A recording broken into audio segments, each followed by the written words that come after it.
Because, ladies and gentlemen, the words that we have awaited to hear from the Grand Marshal of today's race, Gary Gaetti. Gentlemen, start your engines!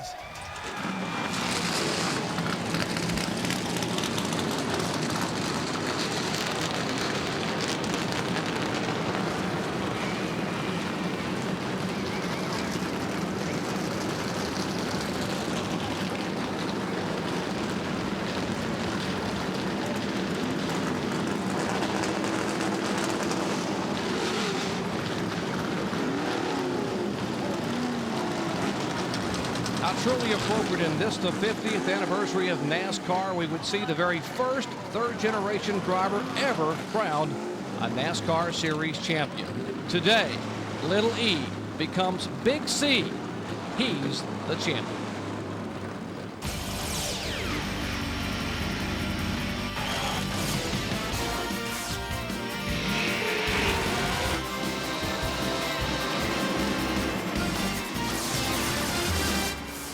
ESPN Speedway welcomes you live to the sunny skies of Homestead Motorsports Complex for today's NASCAR Busch Grand National Series season finale, the Jiffy Lube Miami 300. With just one event remaining today, well, that tells a story. 166 points separates Matt Kenseth from Dale Earnhardt Jr., so when they drop the green flag, Earnhardt Jr. becomes the champion. But that's not the whole story. Take a look at the separation among the top 10. That's the differential. Just 115 points separating fourth from ninth, so any of those 6 spots could change today. For more, let's check in once again down on pit road. You want to know what the Busch Series is all about? Then take a look at the front row for this race. A few years ago, Elliott Sadler was Casey Atwood. Sure, he was just a little bit younger, but he took his time. He showed his talent, and now he is a talented racer that is about to move on to the NASCAR Winston Cup Series, driving for the Wood brothers next season. In just 2 full seasons, he's shown he has what it takes. Casey Atwood is just 18, and believe me, he's going to school learning from some talented teachers. Today, the entire field is behind him, but a bright future is paved ahead of him. Sure, the Winston Cup guys drop in for a few races along the way, but each year the Busch Series brings you drivers like Sadler and Atwood, Blaney and Grubb, Kenseth and Petty, and this year, one named Earnhardt. So, you know, one of the things that I really like about the Busch Grand National Series is the fact that some drivers find their permanent home racing right here, and others, well, they want to catapult up to Winston Cup. Now, there are 3 drivers in 1999 that will make that move: Buckshot Jones, Elliott Sadler, and Tony Stewart. But it's often been said that if you can dominate in any form of motorsports, then you know you're really ready to move on. But oddly enough, Earnhardt Jr. and Matt Kenseth will both return to Busch racing next year. Today, there are 10 full-time Winston Cup guys in this field, and we culminate the NASCAR 50th anniversary. But what better way to validate a new $1.5 million point fund for next year than to hear Earnhardt say not only is he the champion, but he'll be back. Hello, everyone. I'm Jerry Punch, and I'm joined by 2 more of my heroes, Benny Parsons and Kyle Petty. We're certainly glad to have you with us on this landmark, historic day for NASCAR. Now, the championship is a lock, so let's talk a little bit about the race and the racetrack. And, guys, we saw earlier in the week, this track can bite you in a hurry. Yeah, as a matter of fact, Friday afternoon, Friday the 13th, I might add, 13 cars in practice and qualifying crashed.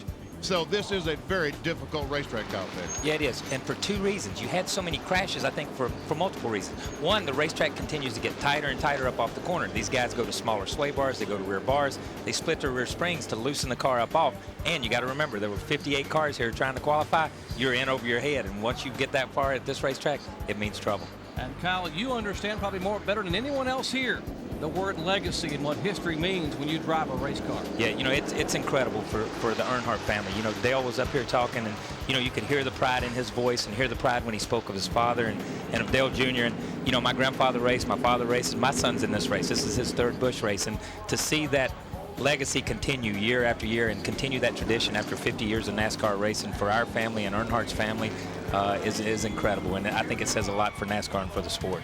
Indeed it does. History being made, and how appropriate in this 50th anniversary of NASCAR. Take a look at our race analysis. 200 laps, 300 miles in this 1.5-mile facility. The race record, Kevin LePage did it 2 years ago, 119 miles an hour. The fuel window, 70 to 80 laps. And the purse, well, pushing $900,000, $893 and change. There were 57 cars that came here to qualify. Only 43 will have the privilege of starting. And 18-year-old Casey Atwood, for the second time in 1998, will lead him down from the pole. Row 2 has a couple of drivers who will not be back in Busch Series competition next year. David Green and Kevin LePage, both in Winston Cup.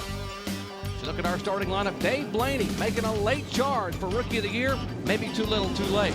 How about a couple of Winston Cup veterans? There are 9 in the starting lineup today. Spencer and Martin will both start.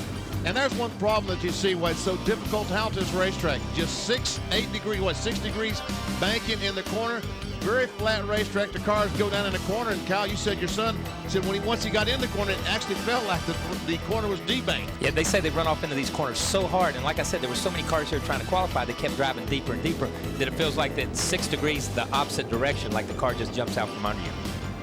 Last year's winner, Joe Nemechek, had trouble in qualifying. We'll show you a little later on. He starts back inside of row 11. A lot of talented drivers toward the back of the pack. Stanton Barrett, only his 8th start in 1998 after that 8th place finish at Bristol. And Jeff Fuller is back. And Barry Bodine, first race in this 05 car. Brand new team from Barry. Reg Bickle making his 2nd start in 1998 in Busch competition. And how about Adam Petty? 4th generation driver in the car number 22, his 3rd Busch Series start. How's it feel, Kyle, watching that boy go around the racetrack? I'm like Earnhardt, extremely proud. You can't believe you can do anything in the world, and it's cool for you to do it, but when your kids start doing it, it's phenomenal. Provisional starters, these guys had trouble. Joe Bessie lost a car on Friday. Andy Santerre bent one up. He will be the Rookie of the Year. Take a look at the guys who missed the field. Pretty good starting lineup here, just among the guys who had to go home. Chuck Bound, the former champion.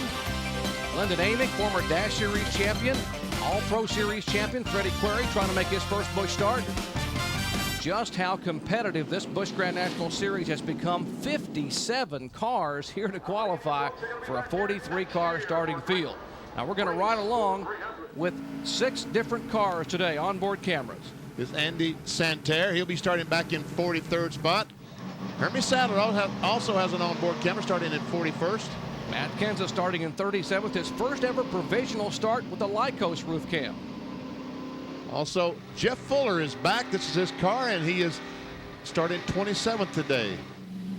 Mark Martin starts in 8th spot, the Winn-Dixie Ford, our most recent winner in Busch competition at Atlanta. And Mike McLaughlin, the Goose Pump Chevrolet, and Mike today starts in 5th spot. Well, the state of the series in NASCAR, Busch competition. Take a look at how it's grown, how competitive it's gotten. 16 winners in 1998, 24 pole winners. In fact, the last 20 races in a row have had a different pole winner. We set a record in Busch Series competition. Wow, we thought the Winston Cup was competitive. This series is huge when it comes to cars and competition. And you saw just a moment ago, Joe Nemechek, the Bell South Mobility car, going to the back of the field. He qualified on Friday afternoon, but he crashed on his 2nd lap and had to go to backup car. Therefore, he will have to start at the rear of the field. As the crowd, a great crowd, are on their feet under sunny skies. Green, green, green. That is Earnhardt Jr.'s radio. Let's see if they say something to the champion. Both sides, all clear. Ty Norris, the spotter. All business so far. They're both sides, all clear. Still out there. Still there, clear, all clear.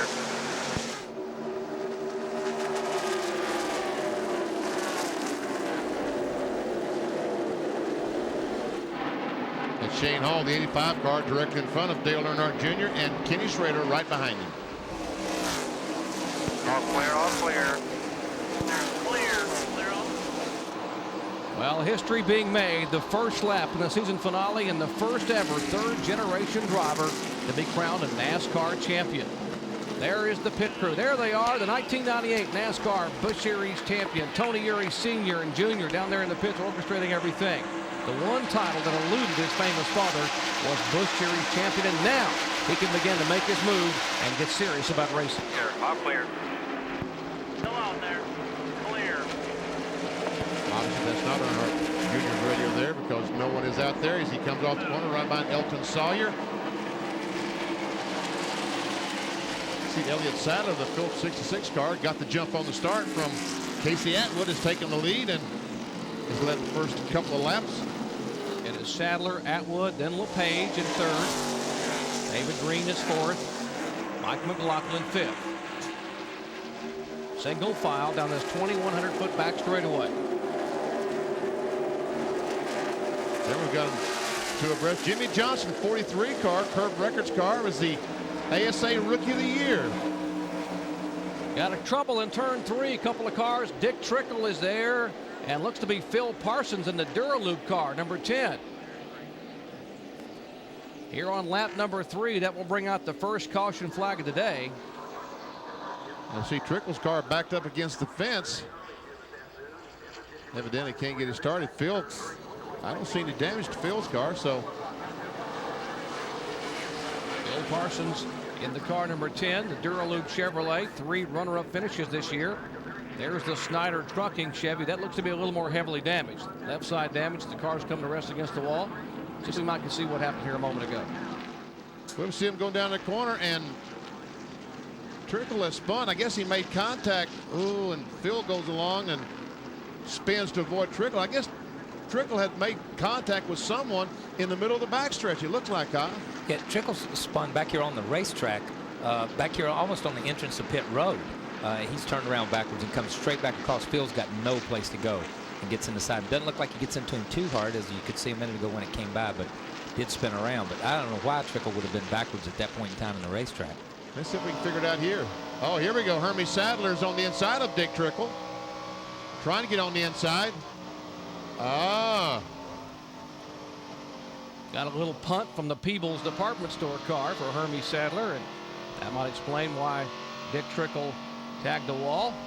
Possibly Trickle's last ride in that car.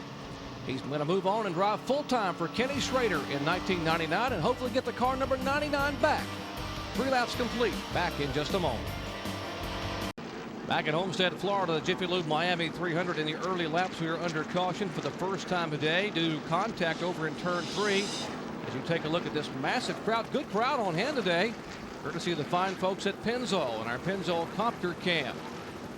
Beautiful day here in South Florida. Sunny skies, the palm trees. But that's not a pretty sight right there for Dick Trickle. A moment ago, a little bit of tap from behind, and there is the Dickster, 57 years of age. I said a moment ago he will drive in 1999 for Jimmy Spencer. It's not Kenny Schrader. He'll drive for Jimmy Spencer, and they're trying to get his famous number 99 number back so he can run the full Busch Series next year. Of course, Jimmy will run a limited schedule with his car number 12 in the Zippo sponsorship. So just some of the news breaking. It's good to see Dick out of the car able to walk around. Now let's check in on the Phil Parsons situation with Ray Dunlap. Well, apparently, Doc, no damage to the race car. They just flat spotted all 4 tires. So Gene Need said put 4 fresh tires on it, and the Duralube Chevy's back out there. Big announcement for Phil Parsons yesterday here. They announced a new sponsorship for next year. Yes, the folks at Alltel Communications will be sponsoring Phil in 1999. So good for Phil Parsons, and none the worse for wear, apparently, from that report from Ray. So we're under caution for the first time today here. Coming out on lap number 3, a 2-car incident down in turn 3. Back with more live coverage from Homestead in just a moment. Back at Homestead, Florida, beautiful shot of the Homestead-Miami Speedway complex. Absolutely breathtaking. Down here, we're about 30 to 40 minutes south of the city of Miami. Well, we're going to knock some heads tonight. NFL on ESPN, 8:15 p.m. The Bears and Detroit Lions. What do I need to say? But Barry Sanders trying to make up for that performance he had disappointing back against the Bears earlier. And Monday night NFL.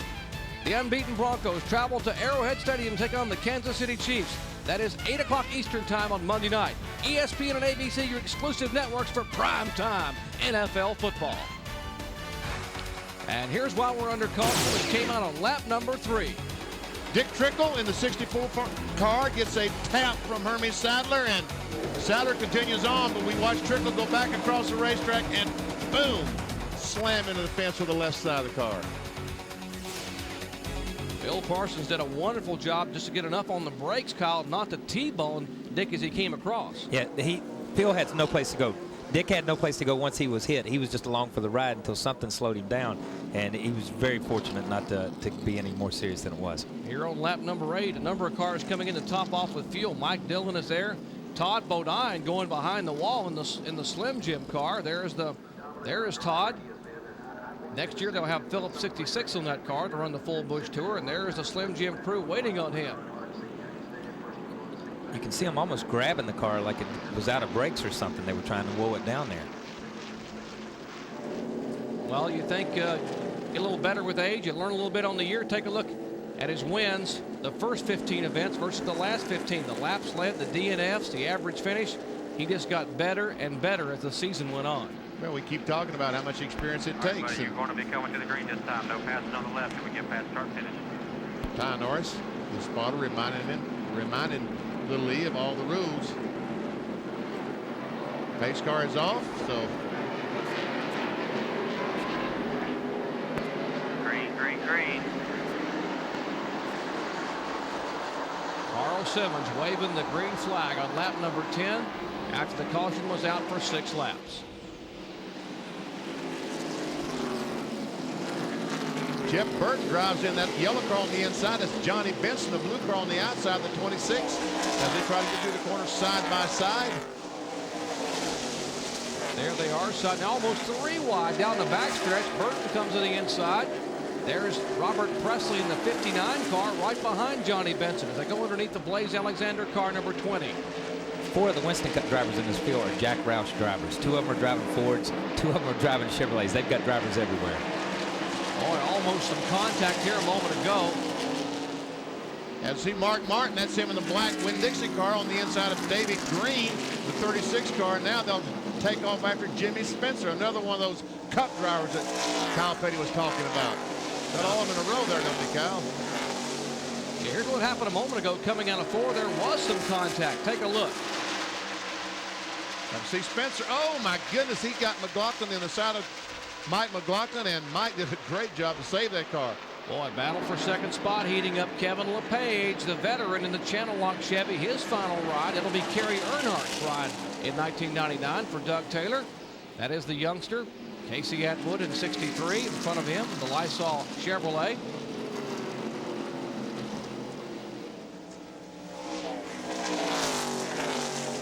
Announced earlier today, Casey Atwood will be driving for Bruco Motorsports in 1999, the car number 27 for Clarence Brewer. There's the battle for position. Mike McLaughlin, the 34 car, the Zippo machine for Jimmy Spencer. Now Spencer will try to make a move. And he will make a move, as Mike McLaughlin says, look, I think Spencer might be a little faster than I am right now. The wisest thing I could do would be just move over and let Jimmy Spencer go. And that's what he did. I think right now that Kevin LePage in the Channel Lock car is actually a little faster than Casey Atwood, but trying to get by is so difficult. And Kyle, that 40 car is below the white line entering the corner. We saw some of the racing yesterday during the Slim Jim All-Pro Series, and some of those guys by the end of the day were running with all 4 tires below that white line. Because their cars were a little bit tight, you run down on the flat and de-wedge your car. LePage he can run right on the white line. He's moved up the Winston Cup, and that's where he takes that Roush Ford about 90% of the time. He had both the left side tires beneath the white line. Speaking of Roush drivers, here's Mark Martin making a move on Mike McLaughlin for position. That would be for the 5th spot. Get down the corner. McLaughlin moves over, lets Martin go ahead. Now he's got another Winston Cup driver, David Green, pressuring him. Right behind the Stanley II Pontiac, yellow car. There are 9 Winston Cup regulars in the field today. Joe Bessie trying to hold off a guy who will run Winston Cup next year, Tony Stewart. It's a battle for about the 33rd spot. You see that youngster right behind them is Buckshot Jones. He's going Winston Cup driving as he goes by Adam Petty. Clear all around you. There's that Adam Petty, that 22 car.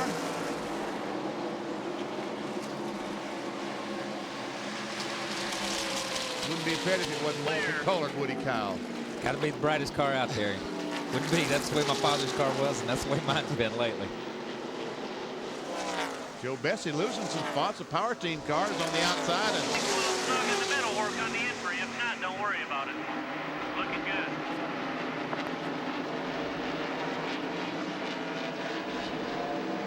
And Spencer trying to move up to the top.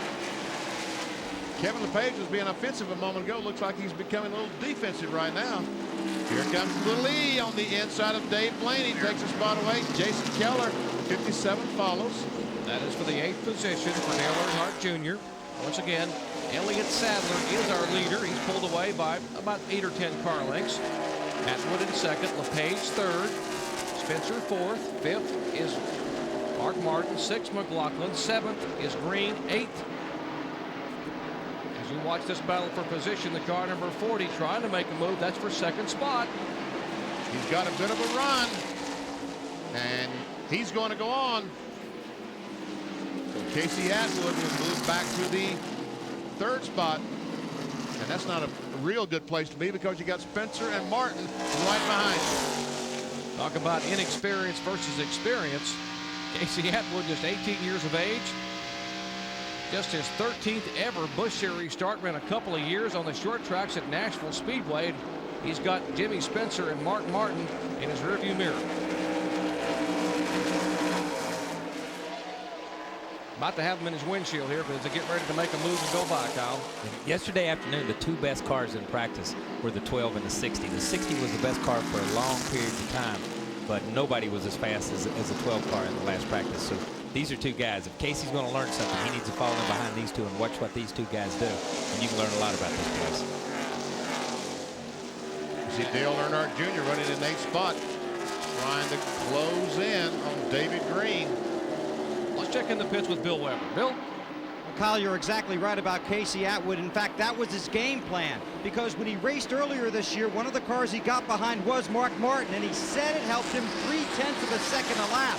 So today, obviously, he'd like to win the race, but he'd also like to learn a lot from a guy like Mark Martin. Meanwhile, Earnhardt Jr. on the move, picking up another spot.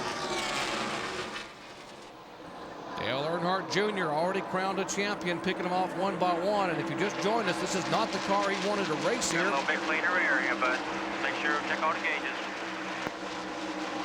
They destroyed his primary car in qualifying on Friday. This is a short track car. He won with it at Richmond. And here's the guy they're chasing, the Phillips 66 driver, Elliott Sadler, a 2-time winner in 1998. Wins at Bristol and Rockingham as we are early on here in the Jiffy Lube Miami 300. Just 18 laps are complete. We'll be right back. Stay with us. Back at Homestead, Florida. Ray Dunlap, Bill Weber, Kyle Petty, Benny Parsons, yours truly, Jerry Punch. Calling the action Busch Series style. Kevin LePage is our leader, and about a half a lap ago, here's when he took the lead. On the backstretch, he gets on the inside of Elliott Sadler, takes that preferred position away.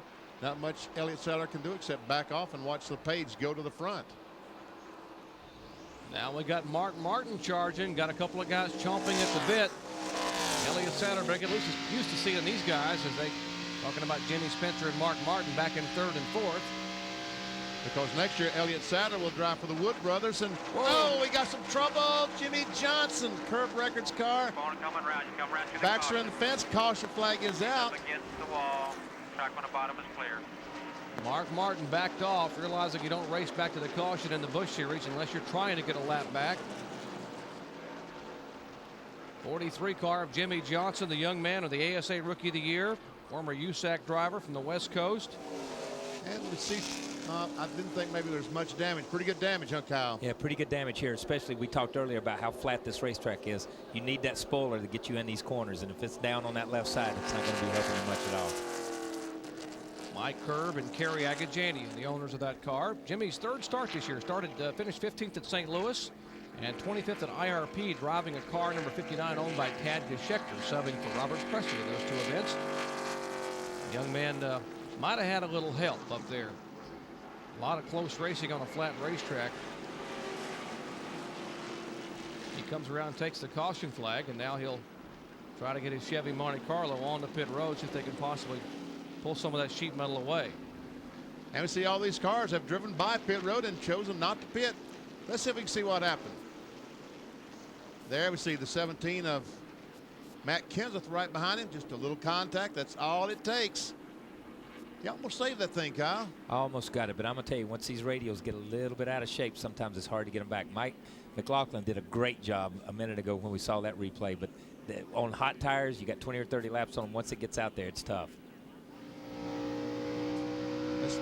We have a onboard camera with Matt Kenseth, the Lycos onboard camera. Just a touch. Unfortunately, just a touch, Kyle, at the right time when the car is right in the yaw trying to make the corner. Number of guys coming on the pit road here at lap 25. Let's go down to the Dick Trickle pits for Ray Dunlap. Well, it was the first caution that Dick Trickle got involved in. And Dick, 3 races here at Homestead, you've had some pretty bad luck. Is it a case of the track or just a bad luck case? Well, I have tracks I have great luck at and do well at, and evidently this isn't one of them. You know, it's a flat track, and you know I should get around it well, and I do get around it well, but we just don't seem to be able to hit it here. A lot of bad luck. But I tell you, the practice stuff, the Snyder Nash Chevrolet was running really good, and I felt we could get a top 10 out of it today. We started the race a little bit loose because the track is going to get tight. The car is going to get tight as you go. So we had to buy about 2-3 laps for the car to come in. And what happened there, Hermie got a good shot at me down the back straightaway. Got into 3, and I think we were both trying to take our share out of the middle, and we got together. And of course, I came out the loser. But, you know, I hate it for Snyder National, you know, Dennis Shoemaker, the whole team. They did a lot of work. They had a great car. You know, I think we could have got a heck of a finish out of it. But I'm just a little bruised up mentally and physically. But we'll go home and be back next year. And it's a brand new deal for Dick Trickle. As you mentioned, Doc, next year he will be driving for Jimmy Spencer. His last ride for Dennis Shoemaker, the 57-year-old veteran. 1 win this year for Dick Trickle, that coming at Darlington on ESPN. What a great crowd on hand as they are enjoying NASCAR racing. We need a little music from Hank Williams Jr. Are you ready for some NASCAR? We're having it today here at Homestead. Back in a moment.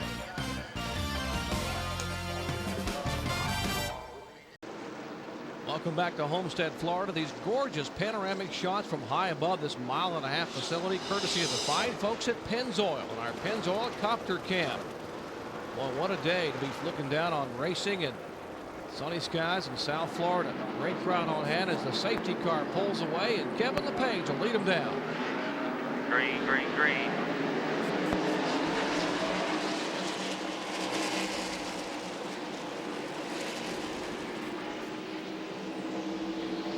Dave Blaine of the Amco car pulls out on the inside of Jason Keller, trying to take that spot away. I'm not so sure he didn't pull out a little bit early there, too. I'm going to reserve that until the next time by and see what the NASCAR officials did. I hope he didn't pull out early because he was great in practice yesterday afternoon. And check it out. Dale Earnhardt Jr. goes by Mark Martin, takes over the 4th spot. LePage a leader, Elliott Sadler in 2nd, Spencer, now Earnhardt Jr. and Martin in top 5. Well, Kyle, the NASCAR official said that he did not pull out early. Good for him. Jimmy Spencer taking a peek inside the Phillips 66 car, and they are door-to-door off of turn 2. And I think Spencer's going to take the spot away. I'm telling you, yesterday afternoon I talked to Jimmy Spencer, and he ran about 15 or 20 minutes into that practice session, and he had his clothes on sitting over there on the back of his truck, and he said, my car is perfect. Obviously, Earnhardt Jr.'s car is perfect too, because he's come from 15th up to 3rd, but Jimmy was really excited about his car. And this 3 car that Earnhardt Jr. is driving is a backup car because during practice on Friday morning. Let me say something about Earnhardt Jr. Still there. All he had to do was run 1 lap and clinch the championship. Clear, all clear. You hear him talking to him, but it's just like he said. He said, we're going to run that 1 lap, and then we're going to go win this race. And obviously, that's what he come to do. He come to win this race, whether it's in a backup car, whether it's a 2nd car or 3rd car. He come to win the race and be the only guy in victory lane celebrating, not him as the champion and somebody else as the winner. Then Elliott Sadler was leading the race just a moment ago. Now he's moved back about 8th or 9th spot. He really was slow off the 2nd corner. Looks like he picked up a horrendous push or something a moment ago. His car slipping up across the racetrack. Now, what about Todd Bodine? We saw his car go back behind the wall earlier. Ray Dunlap, I think you caught up with him. Yeah, I did, Doc, and I know it's a brake problem, but not exactly sure. So, Todd, tell us what the problem is with the Slim Jim Chevy. Well, at St. Louis, we lost the brakes right at the end of the race. The master cylinder gave up. A seal blew out. So we just replaced both master cylinders. brand new master cylinder. The retaining clip that holds the piston inside the master cylinder broke, and the piston came out the back of the master cylinder, and we lost the brakes. So are you going to be able to go back out there, or do you call it a day? Nah, the points race is really close right now. The Slim Jim Chevrolet, we're in a battle for 20th, so no matter what, we're putting a master cylinder on her, go out, make some laps, and just see what happens by the end of the day. Well, good luck. Get back out there, and now let's go to Bill Weber with a story on the 66 car. Elliott Sadler slipping back through the field. His car is very, very tight. They've already told him they will make an air pressure adjustment. They're also going to take a little bite out of the car. So Sadler's car tight, slipping back through the field. Final ride for Elliott Sadler, for Gary Bechtel. Sandy Jones, the crew chief there. 2 times he's gone to victory lane this year. Wins at Bristol and Rockingham. There's Matt Kenseth, car number 17, working his way up through the pack. There's the Lyco Chevrolet. His first ever provisional starting spot. Started 37th today, now being shown in 21st position. You know, I think one reason he took a provisional was the first day that he didn't have the qualifying run he wanted, but he felt like the race was more important to him than qualifying, and he spent all yesterday morning working on his race stuff instead of messing with the qualifying part of it. And sometimes when you're racing for the championship and you're racing for stuff like that, or to stay up in points and stuff, you want to be more concerned with racing than you do qualifying. And Kyle, I want to mention, speaking of the championship and Matt Kenseth and Robbie Reiser, his car owner, when Dale Earnhardt Jr. hit the wall on Friday in practice and destroyed his primary car, they're the ones that came and offered him their backup car if he needed it. Now here's a guy you're battling for a championship, and Kenseth in the car number 17, he and Robbie Reiser went over to Dale Jr. and said, if you need our backup car, we've got one here for you. And, you know, you can't say enough. That's the way this sport is. That's the way it is in the trucks. That's the way it is with the Busch cars. That's the way it is with the Winston Cup guys. No matter how much they compete against each other, they want to beat you with the best possible stuff that they can beat you with. Don't get me wrong. They want to beat you, but they want you to have good stuff. They don't want you saying, well, I got beat because I had to run my second-hand stuff. Yeah, they want you to be there to see it. Exactly. They want you to be just close enough to see them beat you. That's right. That 94 car, that's Jeff Fuller. You got to give a call to Jeff Fuller. This is his race car. And there we see the 91 car, brand new Rich Bickle. I guess this is he's driving for the team that's going to run the Winston Cup car for Ricky Craven next year. There we see a couple of the Jack Roush drivers side by side. Jeff Burton, the 9, Johnny Benson, the 26. Now Jeff Burton, one of those 13 drivers, those unlucky 13. He destroyed his primary car on the very first lap on the racetrack on Friday. Went into turn 2, so something broke on the car and smacked the wall. The thing caught on fire. He's okay. This is a backup car for him. And Johnny Benson is kind of going back home. You see the Staff of America on the side of his car. They won a championship, the NASCAR Busch Grand National Championship 4 or 5 years ago for Bill Bumgarner. Joe Nemechek, remember, had to drop all the way to the back of the pack in this Bell South Chevy. He won this race a year ago. He's a defending winner. As a matter of fact, I think this is the car that he won the race with last year. He brought a car that he tested here, and he brought a brand new car down. He was a little bit better, but he decided that he would bring the new car down. But when he crashed it, he said, well, I've got a good one. I got a car that I won here with last year. I'll put that car into service.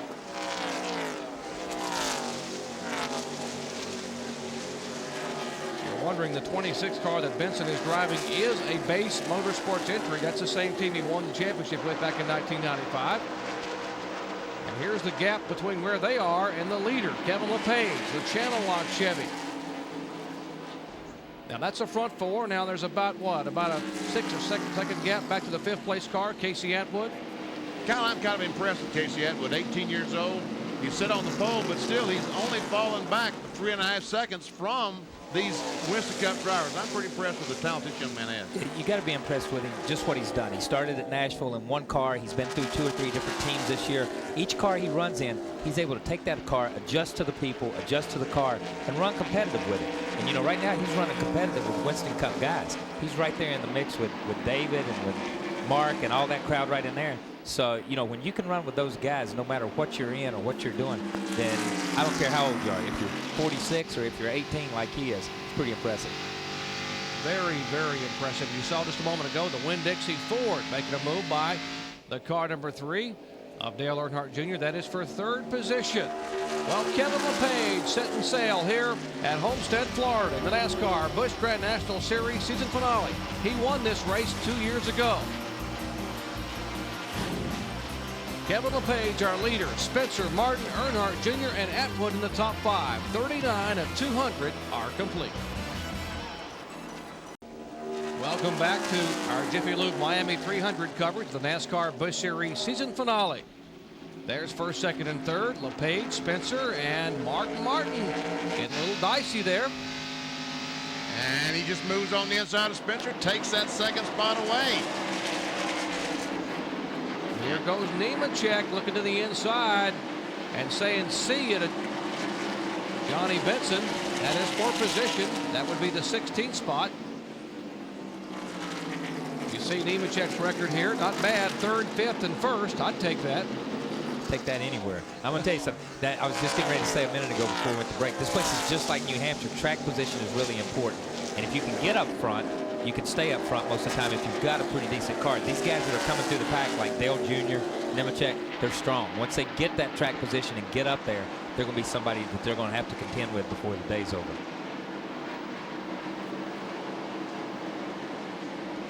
There's a 94 and a 17, Jeff Fuller. I mentioned this is his car earlier. He has 4 guys working on this race car. And were up 3 days with no sleep to get the car ready to come down here. When they got in the garage, they were barely able to stand, but they got this car in the field with 57 cars trying to qualify. Yeah, it was really impressive. They were really fast, too. And I'll tell you something. This morning I saw Red Dog walking through the garage who works for Lyndon Amick. I said, what are you guys doing here? You didn't go home because Lyndon failed to make the race. He said, well, we're going to stay behind. We're going to help Fuller. He's only got 3 or 4 guys working. He's got nobody that can pit him, and he's running good enough that he feels like he's got a shot at doing something today. That's the Heritage Consumer Products bumper cam you're looking at there. You see Matt Kenseth now make the move by Jeff Fuller. Well, we told you the points could shake out quite a bit differently in the top 10 with just 115 separating 4th through 9th.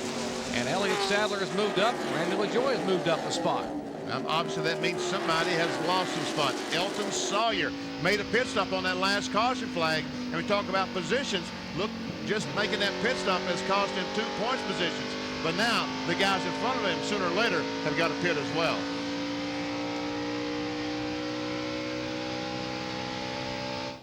Back up front, there is Mark Martin. Just as you said a little bit ago, Kyle, some of these guys are really getting better and better. There's the lead. The AC Delco car side by side, 3 wide. Here's the 9 car of Jeff Burton. McLaughlin in the middle. That is Schrader, Kenny Schrader on the outside. LaJoie, the 74 car, and here comes Joe Nemechek.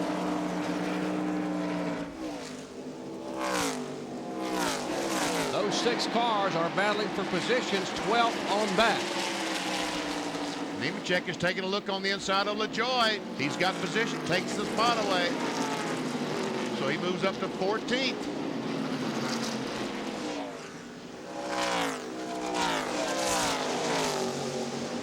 Meanwhile, Mark Martin growing ever so close.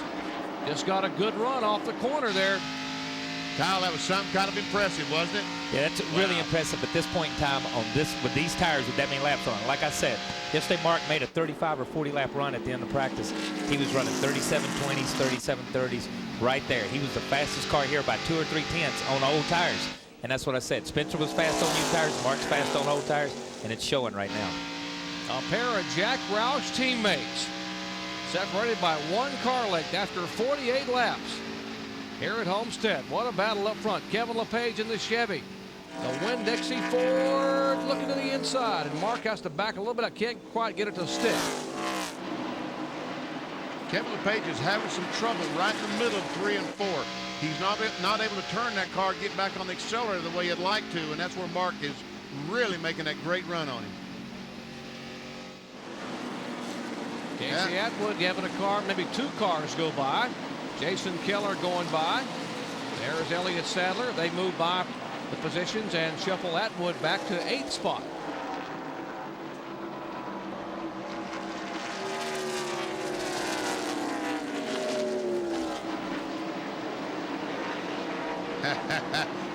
I'm telling you, Mark is really getting through that corner. We saw even his car was wiggling pretty good as he tried to turn that Winn-Dixie forward and get under Kevin LePage. Could not quite do it.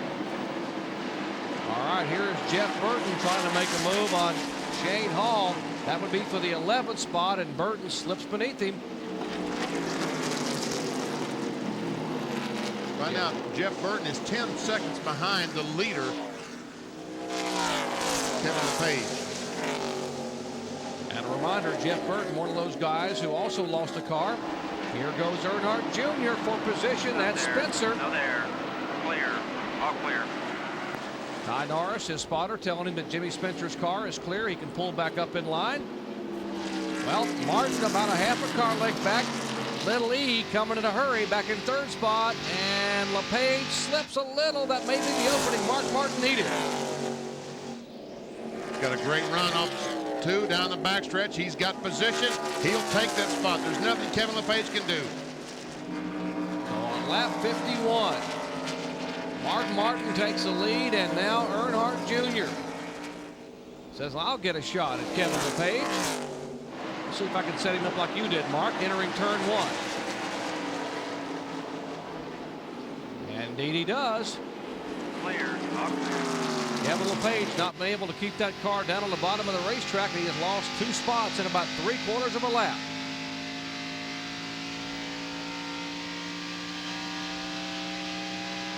We are a 1/4 of the way through this one here at Miami. 200 laps, 300 miles, 52 laps complete. Mark Martin is our new leader.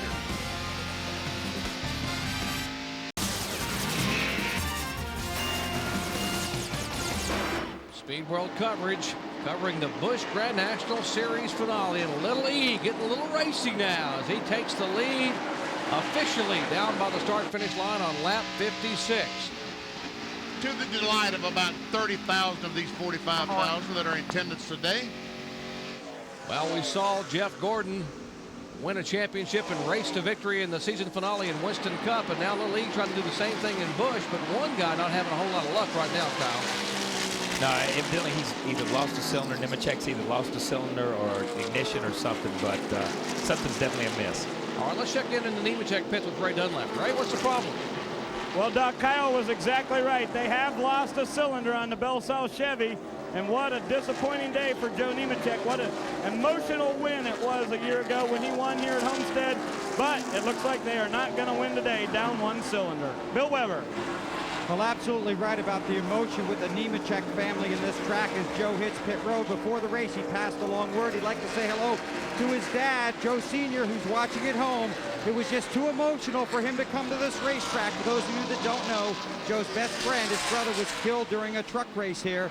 And Joe came back last year, as Ray mentioned, posted a huge emotional win. He planned to do it again today, this time from the back of the field. But as he slowly creeps down pit road, that dream of winning is gone, but the thoughts of his brother are always with him. And his mother, Martha, came back for the first time early this week, and the first thing she wanted to do was have Joe ride her around the track in a passenger car one time so she could put a closure on that serious pain for this family a year ago. Tough break for Joe Nemechek as they are on pit road with the hood up. You see Mike McLaughlin, Randy LaJoy is right behind him as the Goose Pump rear bumper camera looks at Randy LaJoy. That's a battle for 13th and 14th. McLaughlin started in 5th. So he's fallen back 8 spots, and here we go. Spencer trying to take over that 3rd spot from the page. Looks like he'll do it. And he will zippo right on by. They're about 2.5 seconds behind the leader, Dale Earnhardt Jr. Here is LaJoy. Randy LaJoy had a great run going at Atlanta in the Still 300 a week ago, and suddenly the engine came unglued. He was hoping to maybe make up for what's been a pretty abysmal year with a great flourish at the end, but it was not to be. Certainly being shown in 14th position. That's Mike McLaughlin's Gould's Pumps bumper cabs. You see Kenny Schrader, Oakwood Homes Chevy, Andy Petrione car making a move by Johnny Benson for position. That's for 15th and 16th right there.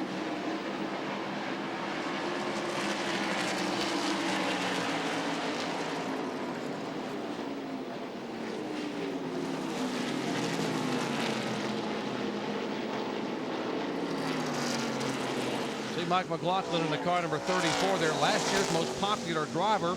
He's got a date when this race is over. He and Katie Gregory are going to get married at the end of November and honeymoon in Hawaii. So that's a pretty good agenda to have on your calendar. I believe that, as you see, our picture is breaking up. There we see McLaughlin and Randy LaJoy. I believe our pole sitter, Casey Atwood, might have brushed the wall a moment ago back off turn 2. He slowed down for some reason. I'm not sure exactly, but it was off the corner that he did that.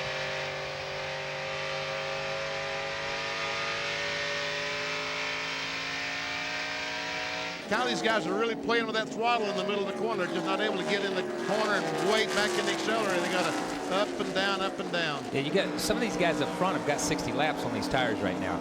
And, you know, they're going in there, they fight a push, they fight the way the car's driving, the car's slipping and sliding. It's a flat racetrack, there's no bank to hold you.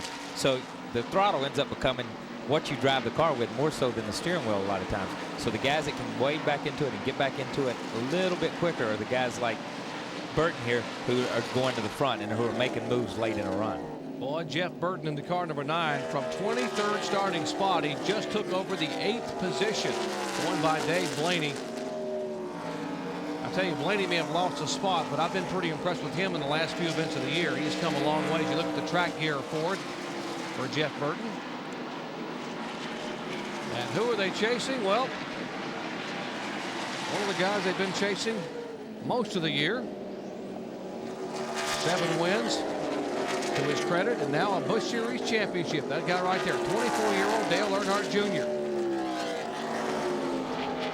Stretched it out a little bit, Benny, over Mark Martin, about 6 or 7 car lengths. Yes, he has a half-second lead right now over Mark Martin. And the last time by was a mile per hour. Well, actually about a half mile per hour faster than Mark Martin. So each and every lap getting a little bit, just gaining a little bit more. That time, once again, about 0.3 of a mile per hour faster than Mark Martin. Let's check once again in the Joe Nemechek pits with Ray Dunlap, right? Well, Doc, there's good news and bad news. The bad news is Joe's probably not going to be in position to win today. The good news is there was not a problem with the engine other than the fact that 2 spark plug wires had come off. They put them back on, and Joe said she's back up to full song. Well, so is that 3 car. A tough break for Joe Nemechek, but we told you today, in the shadows of the palm trees, more than one sun was going to shine. Well, this sun is shining brightly. He leads it, Little E.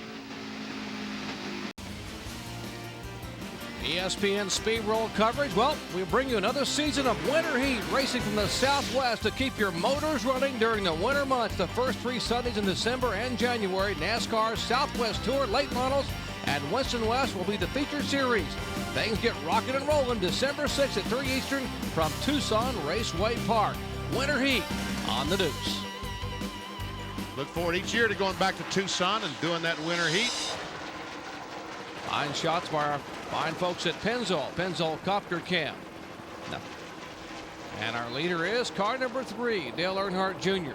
All right, fess up, Benny. The reason you like going back to Tucson is they have a great restaurant that you just absolutely just gorge yourself out there, but it is pretty good. Yeah, it's not a bad place to eat, but the racing's pretty good too. The racing is doggone great out there.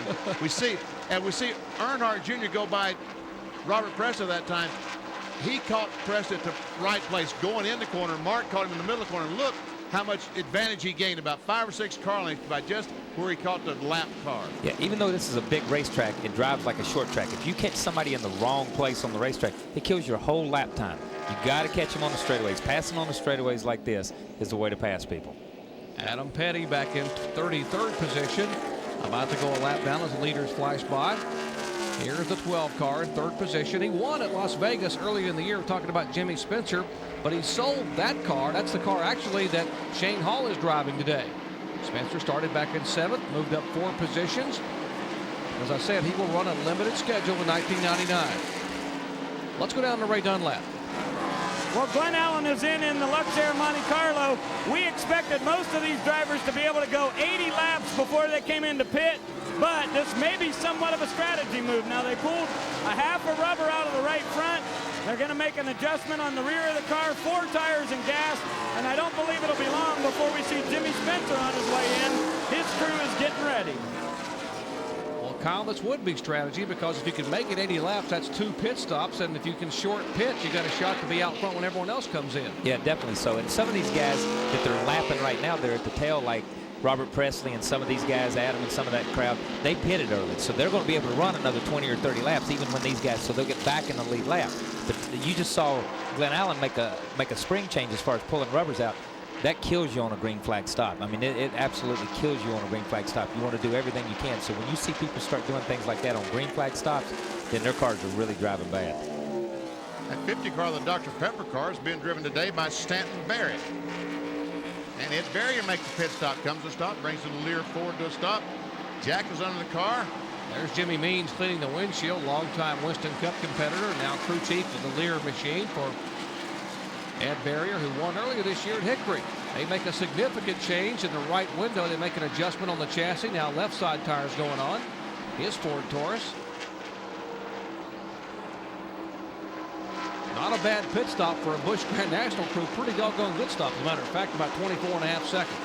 Every race team in the world has found out when you make green flag pit stops that you have to have your crew as good as the rest of these guys, because if you don't, you might as well forget it. So they're all practicing, they're all making sure that they can pit these stops, pit these cars about as well as anyone. Yeah. 2 or 3 seconds on the racetrack, or 2 or 3 seconds on pit road that you lose is a long, long way on the racetrack.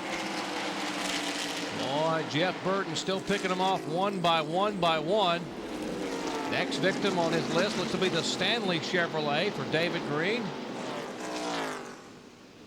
You know, when you think back this year, that's been Jeff's MO all year long in this Busch car.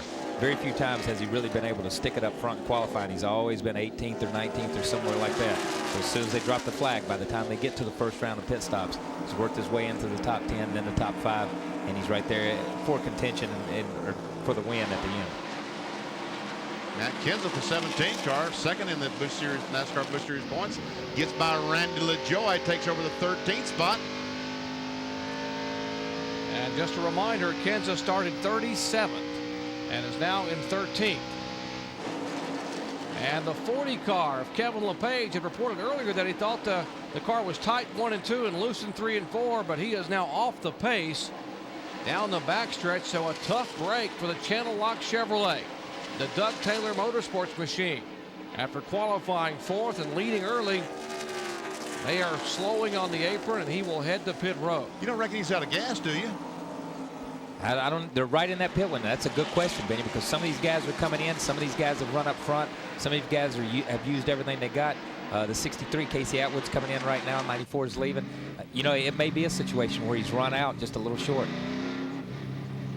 All right, riding along with Jeff Fuller as he is leaving pit road. You see Casey Atwood, the Lysol Chevrolet, coming down.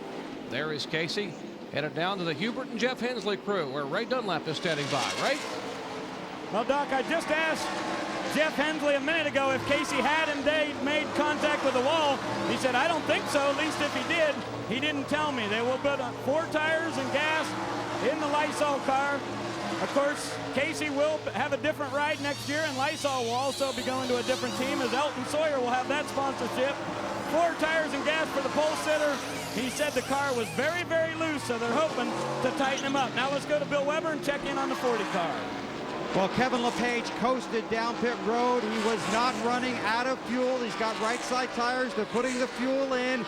Then he gets it restarted, working to get it refired. He's got it going now, the fuel going in.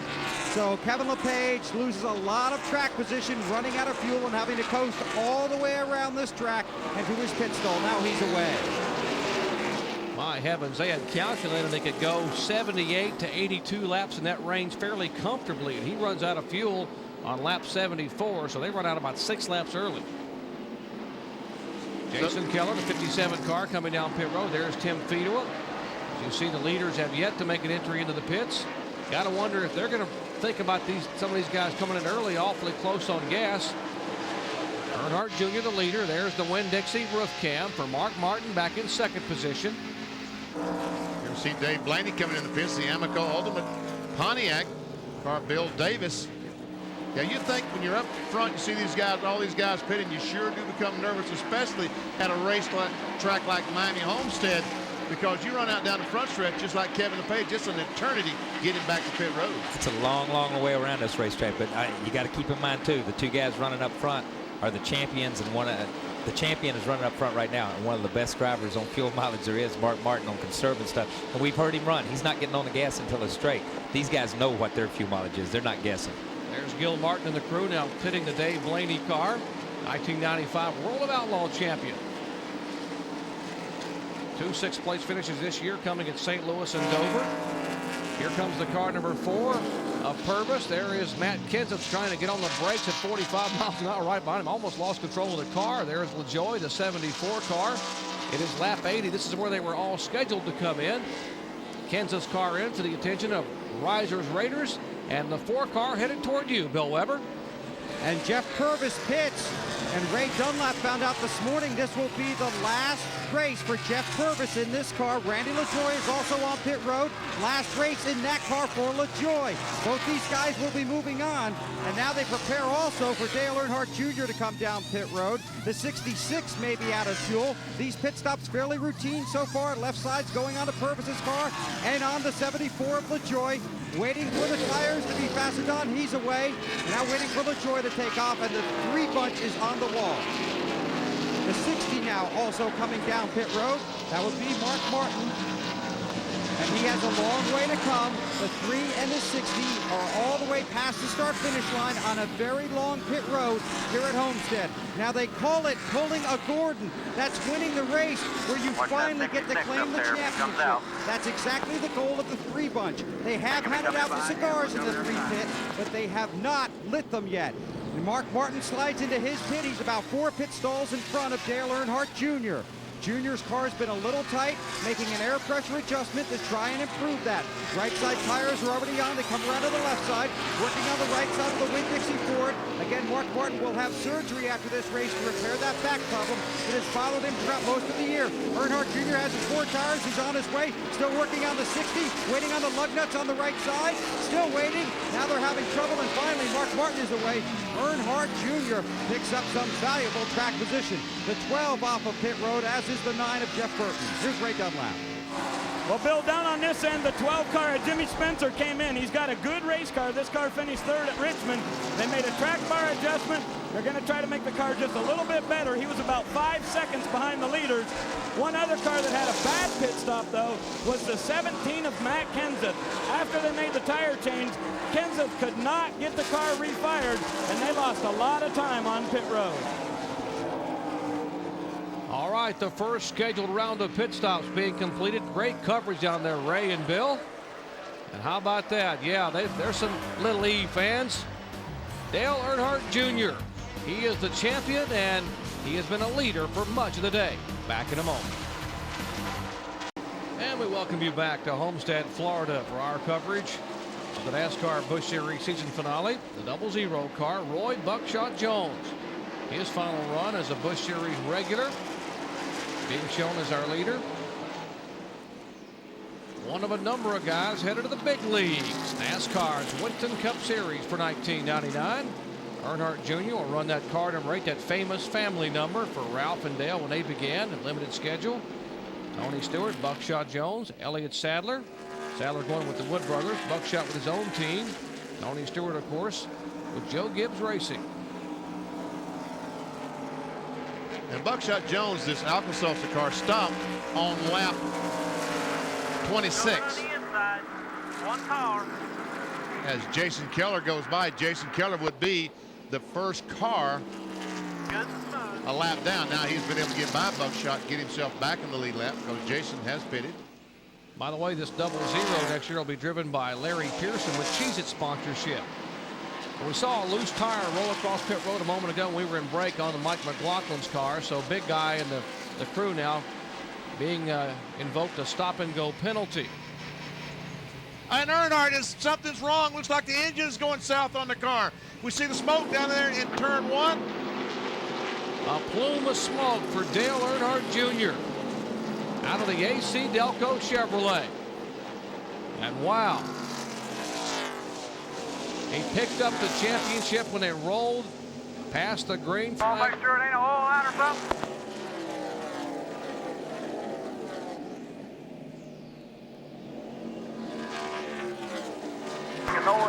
like it blew up? I think it's in the rear end. Huh. Talking to Tony Urey Sr. on the radio, saying he thinks it's in the rear end, but a big puff of smoke, and it just quit pulling as he came out.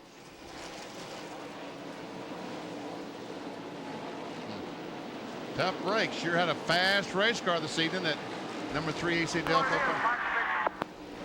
Well, ironically, he began the year upside down at Daytona in 37th place finish, and he will end the year quite possibly with another poor finish, but between the first and last, he was almost unbeatable. There ain't no oil on the back of it. Like a pinion broke or something.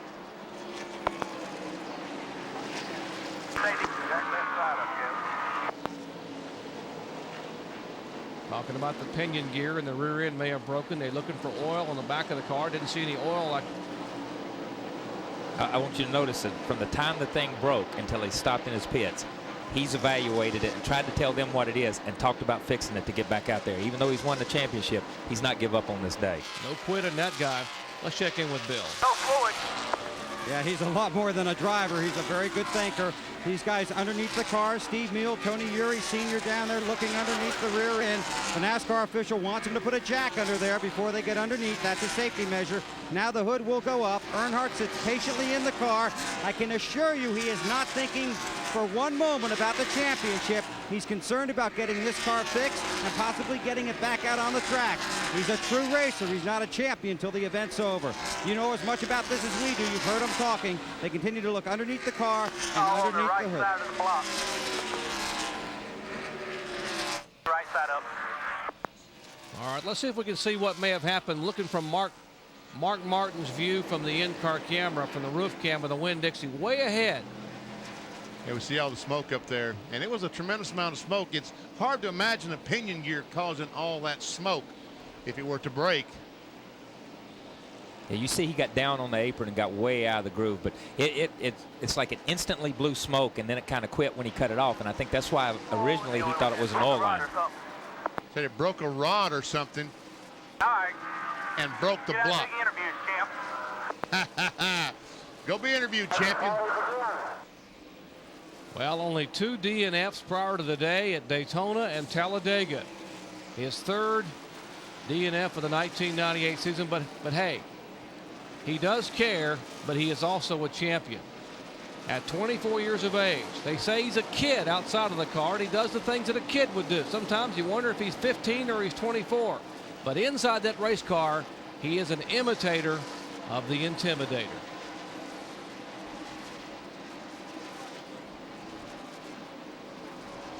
Trying to get unbuckled, getting all the straps, get the helmet off. His famous father. Tony, you copy me?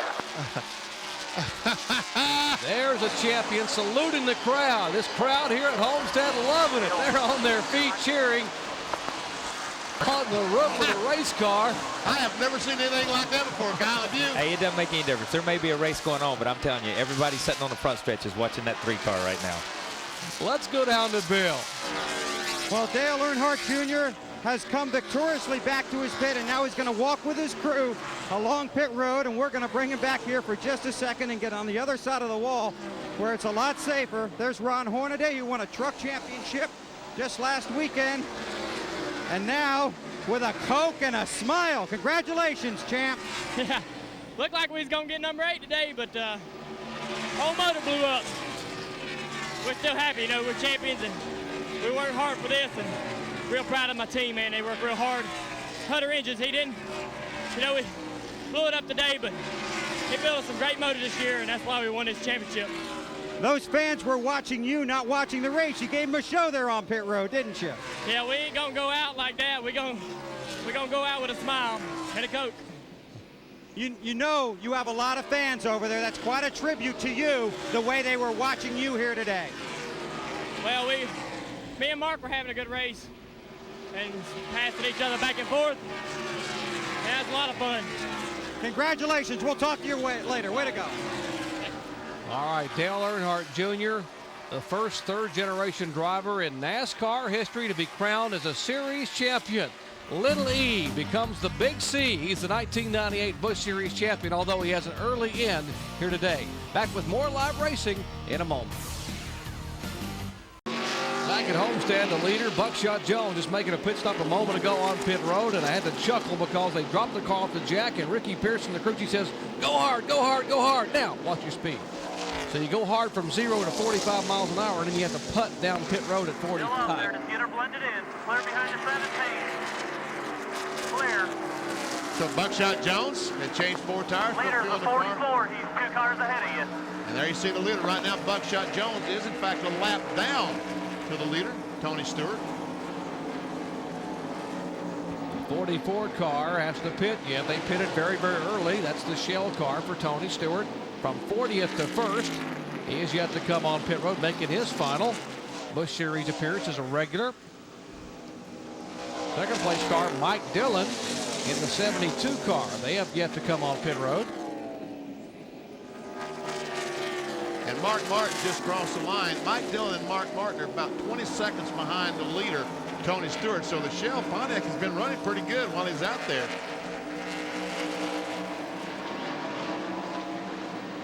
Tony Stewart has led 5 times this year in 31 starts.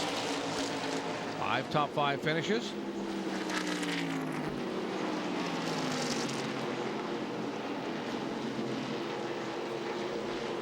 Now there's the 44 car of Tony Stewart, and now Mark Martin has made a move by Mike Dillon for second spot. Dillon's car got very loose coming out of turn 4, and Martin was there to take advantage. So now he is 20 seconds behind the leader. And Jimmy Spencer is about 2.5 seconds behind Mark Martin right now. Well, you like to have a little wiggle on the beach, but not here on the racetrack, Kyle. No, not here, but you got to remember that Mark's tires are about 60, 70 laps newer than what the 72 tires are. And once that thing jumps one time, he has to get out of it. Mark's powering on with those new tires, with those fresh tires, about 8 or 10 laps old. And he'll put 2 or 3 seconds on him in the next lap. Mark Martin really moving away. Those fresh tires make a huge difference on a flat racetrack. We'll check that out on our AutoZone on-track interval.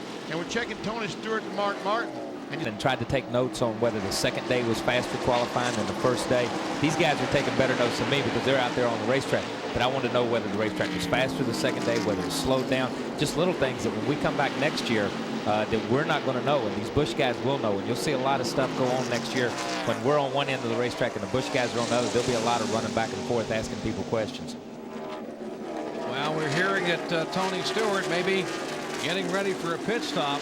Well, he stopped on lap 26, so, you know, if these other guys ran 80 laps, and if he can run 80 laps, he should go at least another lap. That would be 80 laps.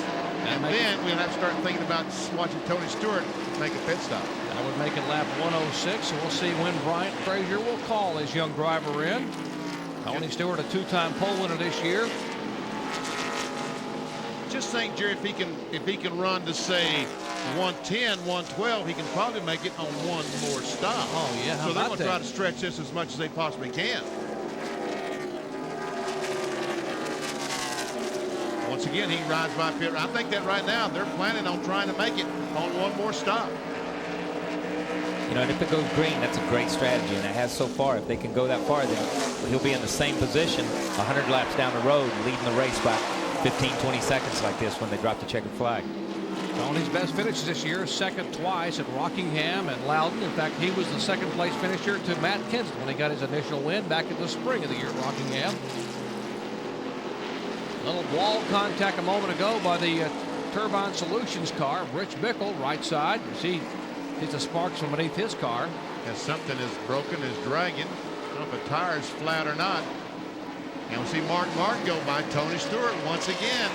Chose not to pit. Right now, he has a 16.5-second lead on Mark Martin. Aaron Stewart getting ready to pass Barry Bodine, making his Busch Grand National debut, driving for Jim and Holly Clark. They own the truck team, and they're moving to Busch Series racing in 1999. The 05 car we're talking about. You know, I rode down the elevator yesterday after the All-Pro race with some people, and the guy made the comment, I wish I knew more about this sport because I'm sure it's enjoyable to know the little things and how the strategy works like that. Today's a good example of watching this race and seeing how short pitting, long pitting, trying to stretch it. It shows that racing is not just a bunch of guys going out here riding around in circles. True race fans understand the sport enough that it's like a chess match. Do I run 2 extra laps? Do I run 10 extra laps? Do I change 2 tires? Do I change 4? And it's the little things that make this sport so exciting. You know, I've seen drivers. I've seen Dale Jarrett. I've seen, and I've heard even you, Kyle, going to places and talking to Jeff Gordon, Mark Martin. When they talk to groups, they tell people how to watch a race. There's a different way to watch a race. You know, most people, it's like I go to a hockey game and I watch a hockey game or I watch baseball. I don't understand changing pitchers after he pitches to 2 guys or things like that. I wish I understood more about baseball and hockey and things like that. Racing's the same way. There's a special way to watch a race. A guy may try to stretch it. A guy may 2-tire. He may left side. He may right side. And that's where these crew chiefs, the drivers just sit out there and drive. They tell the crew chief what the guy's doing. But these guys are the chess masters, the guys that are down here in the pits, and they make the calls like that. Here's a familiar face, 18-year-old Adam Petty, 4th-generation driver. Now, if Adam were to win the Busch Series title in a year or so, he'd become the first 4th-generation driver to ever win a NASCAR Touring Series championship as he brings the Spree Sprint car, Chevrolet Monte Carlo, down for service. Familiar pit board right there. Seen that one a few years. Yeah, he's used my father's. They had to go get something. Let's go down to Ray Dunlap. Well, guys, they're making a chassis adjustment. They lowered the track bar 1 round on the right side. It will be 4 tires and fuel for Adam Petty in the Spree Chevrolet. One thing I want to know from Kyle is, where's Adam going to be driving next year? That's a closely guarded secret right now. We're still trying to figure out what he's going to do. We've got a couple options in hand right now. And right now it was just finishing out this year. He's had a great year in ASA and with the ARCA stuff and running the Busch car and just making these races. So it's been good for us. Yeah, I asked Adam yesterday in the garage. I said, where are you going next year? He said, you got to ask the guy with the ponytail, Doc. He'll tell you. Yeah, that's what he calls it. I'm the guy with the ponytail, and my father's a cat in a hat. That's what he calls us both. Here's Mike Dillon, the Detroit Gasket car. His final ride for Ron Parker. Hermie Sadler will be coming here next year to drive this car. Mike Dillon will be going to drive the 59 car for Tadka Schechter in 1999 as they finish work on the Detroit Gasket Chevrolet. All right, Benny, you might have just absolutely called the move that may have a shot to give Stewart. It's going to be close. You think he's got enough in this window to make it the rest of the way? I certainly think they'll try it. As a matter of fact, when he stops this time right now, they'll know unless he's out of fuel. He's only got to run 87 more laps. Ray Dunlap. Well, Benny, by coming in on lap 113, he has done just that. He ran 87 laps. Remember, he pitted the first time on lap 26, and also Buckshot Jones did. But when he came in, it was lap 98, so a big differential of what these 2 cars were able to do. And a crash on the front straightaway as the 66 car has hit the wall. Tough break for Tony Stewart. Stewart still in the pits. Here's Elliott Sadler, and a tougher break for Elliott Sadler. He tagged it a ton up there as the car comes rolling by. Boy, you see the Shell Pontiac coming out, probably being able to make it the rest of the way on without another stop. 3rd caution flag today coming out on lap 115. Kevin LePage, Mark Martin's teammate, allowed to get his lap back, so he is now back on the lead lap. One of 23 cars on the lead lap. Mark Martin is our leader. Wild scramble on pit road. Tires rolling across, cars dodging tires, now dodging pit crew members as pit stops. There's Purvis coming out. There's one of the Winn-Dixie guys coming across with a tire. As we work the 3rd caution flag today, coming out on lap 115 due to contact with Elliott Sadler. Ever see Elliott Sadler coming on pit road with his crashed race car? Now look at the top of your screen. You see the accident happening. There's a car slide. That's Elliott Sadler sliding by. And our great shot from our handheld camera in the pits is you see the 66 car tag the wall. He is backwards out of turn 4. Looks like Elliott just lost it. There he nails the gas, trying to get it to go straight again, but the front end comes around and just touches the wall. What does this mean now for the 44 car? He pitted and could probably make it the rest of the way. But now the others have also come in and pitted down. He still may have a shot. Yeah, I think he's still got a shot. You know, it's like Benny made the perfect call. He said if he can stretch it to 110 to 112, he's perfect. The only difference now, before he was in a league of his own, he had stretched it so far, he was the only guy in that league. Right now, if you're within 80 or 85 laps, these guys that run 76, 77, 78 laps, they'll gamble for a win, man. There are going to be a lot of people trying to stretch it from here on out. I mean, you're exactly right. This was the only guy that could do it, and now about 10, 12 more cars are back into this thing, and we're going to see about 10, 12 more of them try to finish, go to the end on this one tank of fuel, unless there's another caution flag and come in and change tires. Those Joe Gibbs guys get some gas mileage, don't they? Now watch the 60 car. You talk about teammates, they don't want to be tag teammates. The 60 car leaving, look for the 40 car to come by, and almost. Boy. Whew. That's after Mark let him get his lap back. That wouldn't have been very nice. We saw contact with a couple of Winston Cup teammates on pit road in Atlanta between Dale Jarrett and Kenny Irwin. Almost saw it again from some Roush teammates. Back with more, Tony Stewart, our leader. Back in South Florida for the NASCAR Busch Grand National Series season finale. The Jiffy Lube Miami 300. As you look at our field, 117 laps are complete of 200. Tony Stewart is the leader. Could the 27-year-old get his first Busch Series win in his last start? We'll find out when we come back.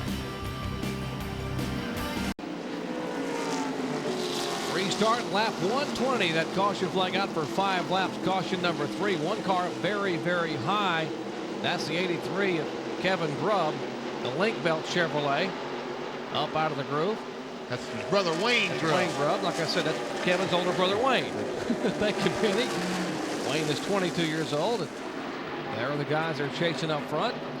Right now, Tony Stewart obviously did not pit because he had stopped and he changed his tires. He had got his gasoline, so he stayed on the racetrack. He now is the leader. And Mark Martin is the car in second place. And wow, Spencer dives down to the inside, passes about 3 of them, and takes over the 3rd spot.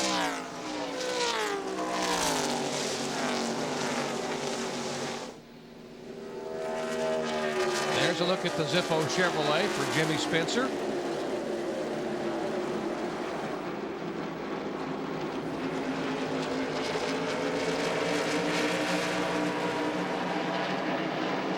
'44 car, Tony Stewart.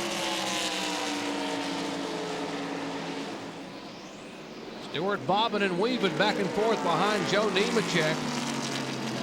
Well, Nemechek is trying to get a lap back. That's what he's doing, racing the leader right now, because we saw him make a pit stop. 2 plug wires had come off, but Tony Stewart wants to get by because he knows Mark Martin is back there and coming. All right, now we're concerned a little bit about some tire wear. Let's check in the Jimmy Spencer pit with Ray Dunlap, right? Well, Doc, Jimmy's car is one that's almost identical to the one that he won with at Las Vegas. But look at the tire wear right here. This tire went 76 laps on the first pit stop, and we saw a little bit of a wear through the cords. This is the right front tire, and this is the inside of the tire. So these guys are saying with 80 laps to go, they're hoping for the best. All right, let's check in with Bill.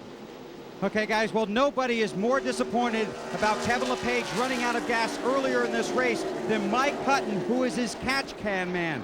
Mike got married yesterday in Greensboro, North Carolina, did not want to leave the team hanging, so he brought his brand new wife, Trish, here to the racetrack today so he could gas and use the catch can on the car so he wouldn't leave his team hanging. They got married yesterday. They're at the race today. LePage is working his way back through the field, and the reason he got back on the lead lap was because just before that caution, his Roush Racing teammate from Winston Cup, Mark Martin, let him stay in front of him. That got LePage back in the lead lap, and he's once again a threat to win here. And congratulations to the newlyweds. Hey, Bill, he can't go 80-some laps on gasoline. He'd run out of gas. That's why he lost those laps a bit ago, so he still has a problem. It's just, if this thing goes green flag the rest of the way, tell Mike and Trish it's not going to be a happy honeymoon because he's got to stop again. Well, Kevin LePage was our early leader. He qualified fourth, but right to the front of the field. And on lap 73, he ran out of gas and had to coast all the way down out of turn 2, down the back straightaway and on the pit road without the engine running. That's what Bill's referring to. So if you just joined us, that's what happened to the car number 40. It's Andy Santerre trying to keep up with Kevin LePage. Now back to the lead. And here's Spencer on the inside of Mark Martin. And gets him coming off turn 4. Takes over the second spot.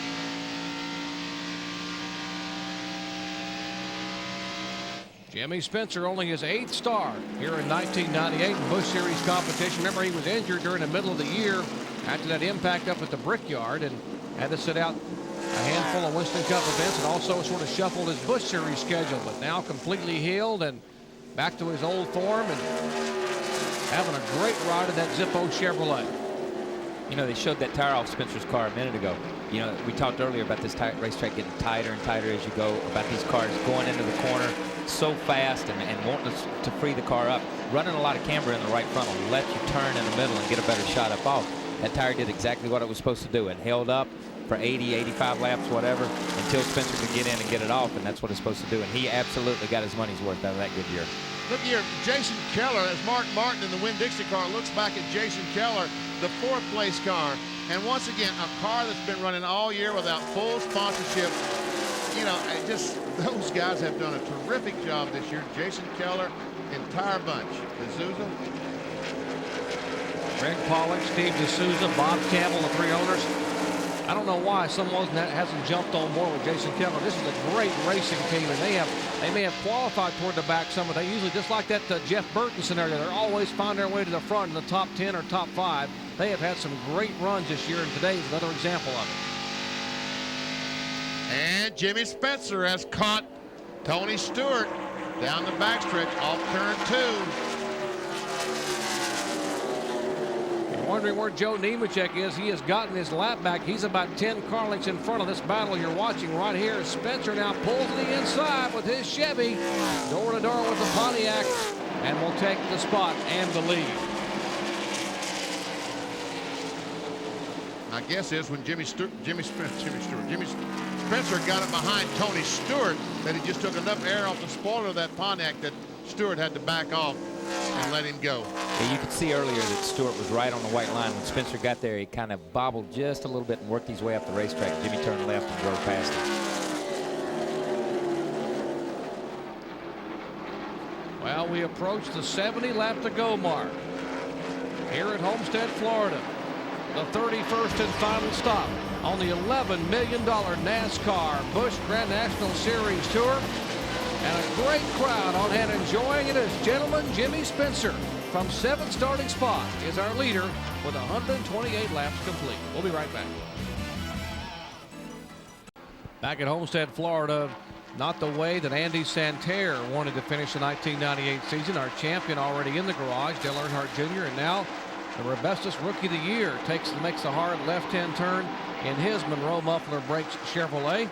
Looks like he'll call it a day.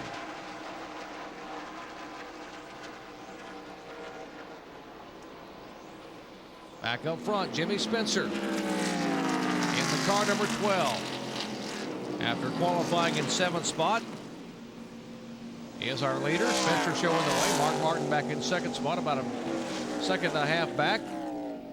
Jason Keller having a great run back in 3rd position, trying to attract sponsorship for 1999. Someone should jump on board with those guys as you watch Jimmy trying to get his 2nd win of the year. And Tony Stewart, we saw him just a moment ago up in the lead, has now moved back to the 6th spot in the Shell Pontiac. We see him back there. The yellow car is Jason Keller trying to get by Mark Martin. Let's see Tony Stewart. You know, a lot of times you have teams that have a hard time finding a sponsor or something. It's because A, they don't run up front, they don't run competitive, or B, a lot of drivers like myself can't walk and talk and chew gum at the same time, so you don't represent products too well. But sometimes, you know, Jason Keller's got it all. He can drive a race car, they've run up front, they've done good, and he's been a great spokesman for a lot of products over the year. He is a perfect sales guy. He does a lot of charity work. He has a golf tournament for charity in his hometown of Greenville, South Carolina. He is a great spokesperson for the Busch Series. And this team, I mean, with the owners, the experience they've got with Pollock, D'Souza, and Campbell, Harold Holley, the crew chief, they've got experience all the way around. Someone will get the bargain of the series if they jump on board with the 57 car for next year. Definitely so. Battling Mark Martin right now for 2nd position here as laps are winding down. under the sun-drenched Florida skies. Well, here's David Green making a move beneath the 00 of Roy Buckshot Jones. I think Still there. Got a slow car in the bottom. I think Buckshot passed David Green down the backstretch and got in turn 3 so hard he drifted up the racetrack, and David Green tried to pass him back. They're all around you. Just work on that rhythm. Don't overdrive that thing. Good and smooth. That thing will get better and better as those cars get worse and worse. Good and smooth. Don't overdrive it. I'm just wondering right now, we see Mark Martin letting Jimmy Spencer, I don't know if he's letting Jimmy Spencer drive away to about a 2-second lead, but we were told about the tire problem, about the tire wearing out, and they've got to run 80 laps. I think Mark Martin is just trying to save his tire, trying to make sure that he has a tire that will run 80 laps. Yeah, Mark's probably saving everything at this point in time. He's probably saving tires, trying to stay out of the gas just a little bit longer and save a little bit of fuel. Mark, like we said earlier, Mark knows his car is going to be good 80 laps into a run because it has been the day it was yesterday. Jimmy's car is one of those guys that jumps out there. He's the rabbit. He'll go out there, and Jimmy's hoping he gets far enough ahead at this point in time that at the end it takes Mark a longer time to get caught up. And take a look at the points positions. Randy LaJoie could gain 2 spots if the race were to end right now. The big loser, Elliott Sadler, would lose 4 positions. That contact with the wall about 15 laps ago with his Chevrolet has moved him back to 9th position. He came in today 5th overall in the point standings. And I would guess that Jason Keller has said to himself right now, well, Jason, I'm following Mark Martin. And the pace he set it, he's doing this for some reason. Instead of trying to pass Mark Martin, why don't I follow Mark Martin and see where we end up about 70 laps from now? Good point, BP. Getting some experience from an experienced racer. All right, now here is Jimmy Spencer moving in on the car number 87, who's on the tail end of the lead lap. That is Joe Nemechek, the defending winner of the Jiffy Lube Miami 300. Laps are winding down. 138 of 200 are completed as Spencer, Martin, Keller, and Buckshot the top 4. Welcome back to Homestead, Florida. Benny Parsons, Kyle Petty. I'm Jerry Punch. We've got Bill Weber and Ray Dunlap covering the action on pit road of the Busch Grand National Series curtain call for 1998. Final race for the $11 million tour. And what a race we've got. Jason Keller in the 57 car. There's our leader, the 12 car, Jimmy Spencer. Their 2nd place, Mark Martin. Jason Keller, the 57, is 3rd. And Buckshot Jones right now is the 4th place car. Second, there's the 00 car coming into your picture.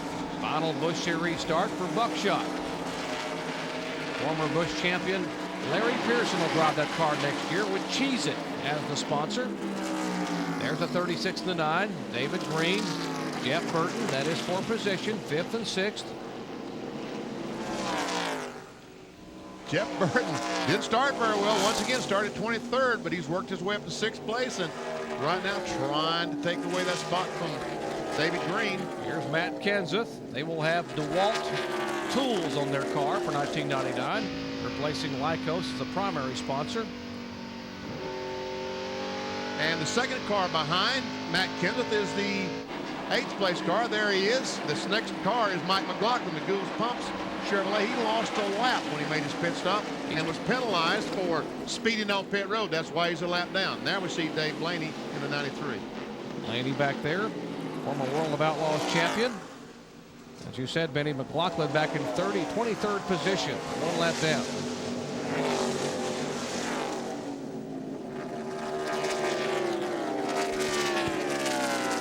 Randy LaJoie is the 9th place car, the Fina Chevrolet. And he's moving over to drive the car number 4 for James Finch next year. Jeff Purvis will be leading that ride, as well as the Lance people, and it'll be LaJoie and Finch. There's the car number 44 and the car number 40. There's the 44 of Stewart in 10th position. And the car number 40 back behind him. Well, our Rookie of the Year, Andy Santerre, had to call it a day, but our Bill Weber has caught up with him. Well, as NASCAR's 50th anniversary season continues, congratulations, Andy. You're the 1998 NASCAR Busch Series Rookie of the Year. Oh, thanks a lot, Bill. This is something I've really dreamed of my whole life, and I'm really excited for myself, my team, and my sponsors. Monroe Muffler Brake and Service, Tempest Resorts, Dynamax Performance Exhaust, everybody's pretty happy. We had a rough day here at Homestead. You know, we started in the back, and we're hoping we could get up to the front, and we get up as high as 4th at one point there with the pit stops and all, and we ended up losing the engine, but we're not really too down about it. We come here and started the race, and had to do what we had to do to win that Ray Bestis Rookie of the Year, and I want to thank Ray Bestis for putting that on. That's kind of a race in itself for us rookies, and it's been a heck of a battle. You know, we had Matt Hutter and Mike Cope, and you know, ended up with Kevin Grubb and Dave Blaney and Wayne Grubb. They're all coming on strong, so we had a real good class of rookies, and I'm proud to say that I'm glad I can add my name to that list of the past rookies like Jeff Gordon and Ricky Craven, and hopefully this is just a start for this Innovative Motorsports team. Congratulations. Thanks a lot. Let's get an update on the 44 from Ray. Bill, there is absolutely nothing wrong with the car except that it's too hot. And Tony Stewart said, I can't stay in the seat any longer. It's not the engine, it's the exhaust fumes coming underneath the car are making it too hot for him to drive. Wow. And he dives behind the wall into the garage area. And Kyle, that's a miserable existence when you're being fried in that seat. You got nowhere to go. You're strapped in. You can't slide up off the seat and get some air. I mean, you're just stuck there. Yeah, you're stuck there. And you got to remember, too, these things have inner panels in them. If the inner panels come loose, you get the exhaust fumes. These are 9-to-1 motors. These 9-to-1 motors don't burn the fuel efficiently. And what happens is a lot of times you get raw fuel that just lays in the headers and lays in the tailpipes, and it gets hotter and hotter and hotter. And you know, these guys that drive Winston Cup cars jump out of these Busch cars all the time and say, I can't believe how hot that car is. I can't believe my feet are burnt or my rear end's burnt. And when you burn your lower back or your rear end and burn your feet, man, it makes it uncomfortable. And it's probably the best thing. They're not racing points. They're not doing anything. He's moving to Winston Cup next year. It gives him a head start on it. Well, tough break for Tony Stewart, who had, weren't for that one caution flag, he might have had the strategy of the day on fuel mileage. Joe Gibbs' team get great fuel mileage, but now they have to call it each day. He's back in the garage area. And Benny, the 40 car, LePage, continuing to move. He sure is. He's at the 13th spot. Never see Kenny Schrader, the Oakwoods mobile home car. He's in the 10th spot. Glenn Allen, the Luxair car, is the 11th. Tim Fiedel with the 33. The Kleenex car is in 12th. And then LePage trying to run this bunch down. And right behind him is Johnny Benson.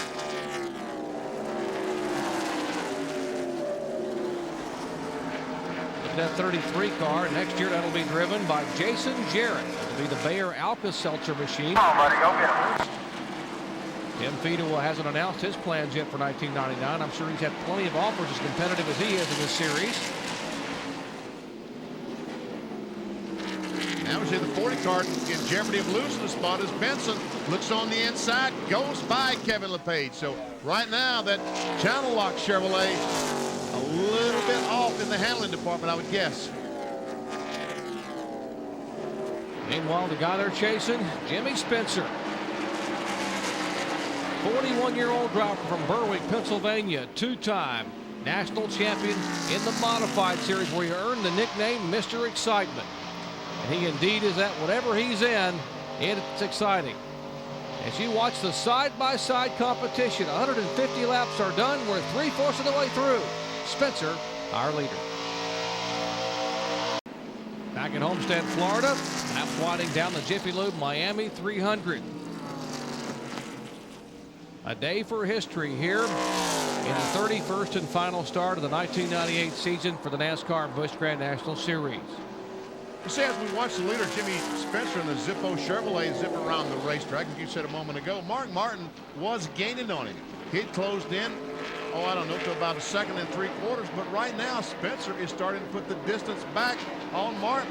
Last time by had a 2.14 second lead on Mark. This time we'll check it out, a 2.23, so he's gaining about 1/10 of a second a lap on Mark Martin.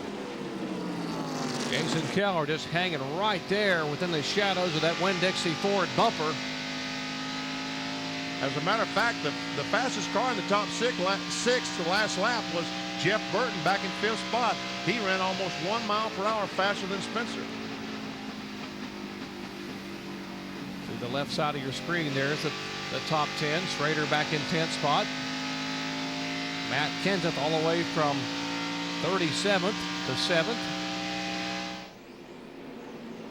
There's the battle. It stabilized momentarily, about 3 car lengths, make it 4 car lengths back between the 60 and 57. Jason Keller trying to get his best finish of the year. Thus far, it was 2 5th-place finishes coming in.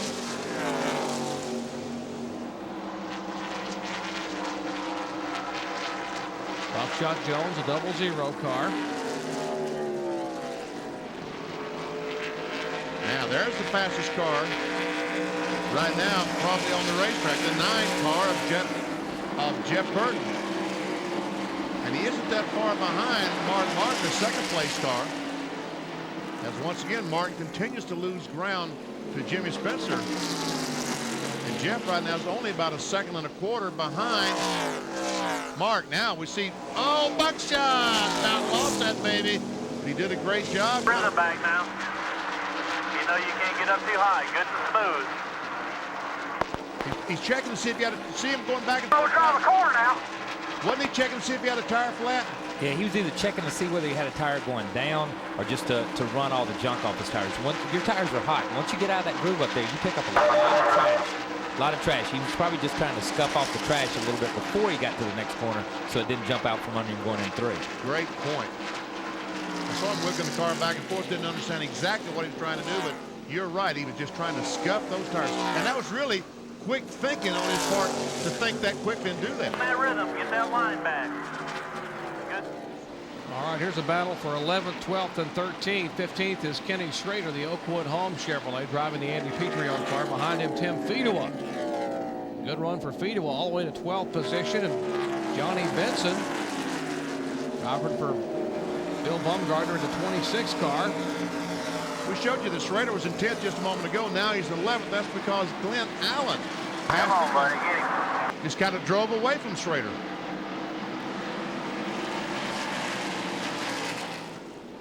And you see the very back of that line is the car number 40 of Kevin LePage.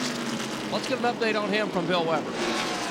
Well, that car has just gotten very tight on Kevin LePage. That's why he hasn't been able to continue his progress through the field. One other piece of bad news for them, as predicted by our own Benny Parsons, they cannot make it on fuel. Meanwhile, for Mark Martin, his car is very, very loose. In fact, he told Bobby Leslie when they stop, he wants 25 rounds of wedge put into the car. The only problem is they may not have to stop. They will not need fuel to finish. Oh, Weber, you're so clever. Had us there for a moment. We all said stop.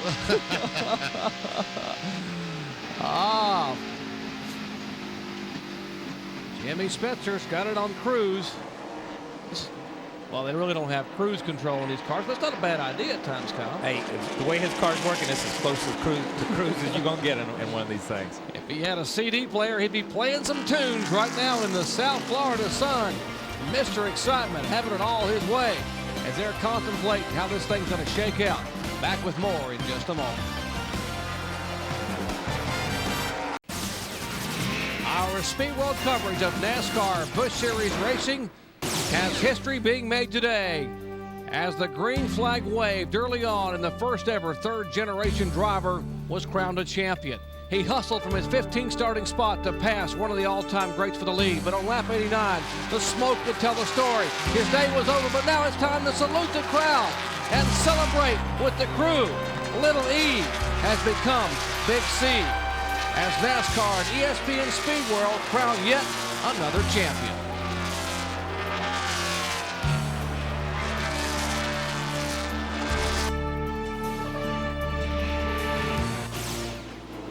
Even a blown engine can't put a damper on that parade. What a day. What a year for that team.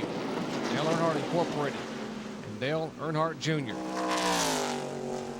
Had Ron Hornaday here to watch him, the new Truck Series champion, his dad, Dale Sr. Here is Kevin LePage headed down pit road at 45 miles an hour toward our Bill Weber. Well, remember earlier in the race, he did run out of gas on lap 77. They knew they wouldn't be able to make it to the finish. So with 164 laps on the board, LePage will bring the Channel Lock Chevy to pit road, slide to a stop. This could be just a 2-tire change. We'll see. They are going to make a track bar adjustment, putting fuel into the car. So LePage sits on pit road while they make the stop. They tear away the plastic cover on the windshield with his 2 tires. LePage is on his way. We go to Ray Dunlap. Well, Bill, there's no doubt about it. Jimmy Spencer is in for the long haul. He is going to stay out. They can make it the distance on fuel, or at least they hope so. And same thing for Jeff Burton. They have said there is no way they're going to pit as Burton moves into third right now. And that interval between Burton and Jimmy Spencer has been closing. Right now it's about 3.4 seconds. Well, as Jeff Burton takes his position away, Winston Cup regulars, first, second, and third. Spencer, Martin, and the car number 9 of Jeff Burton. Jason Keller in fourth spot, and a soon-to-be Cup regular, Buckshot Jones, in fifth.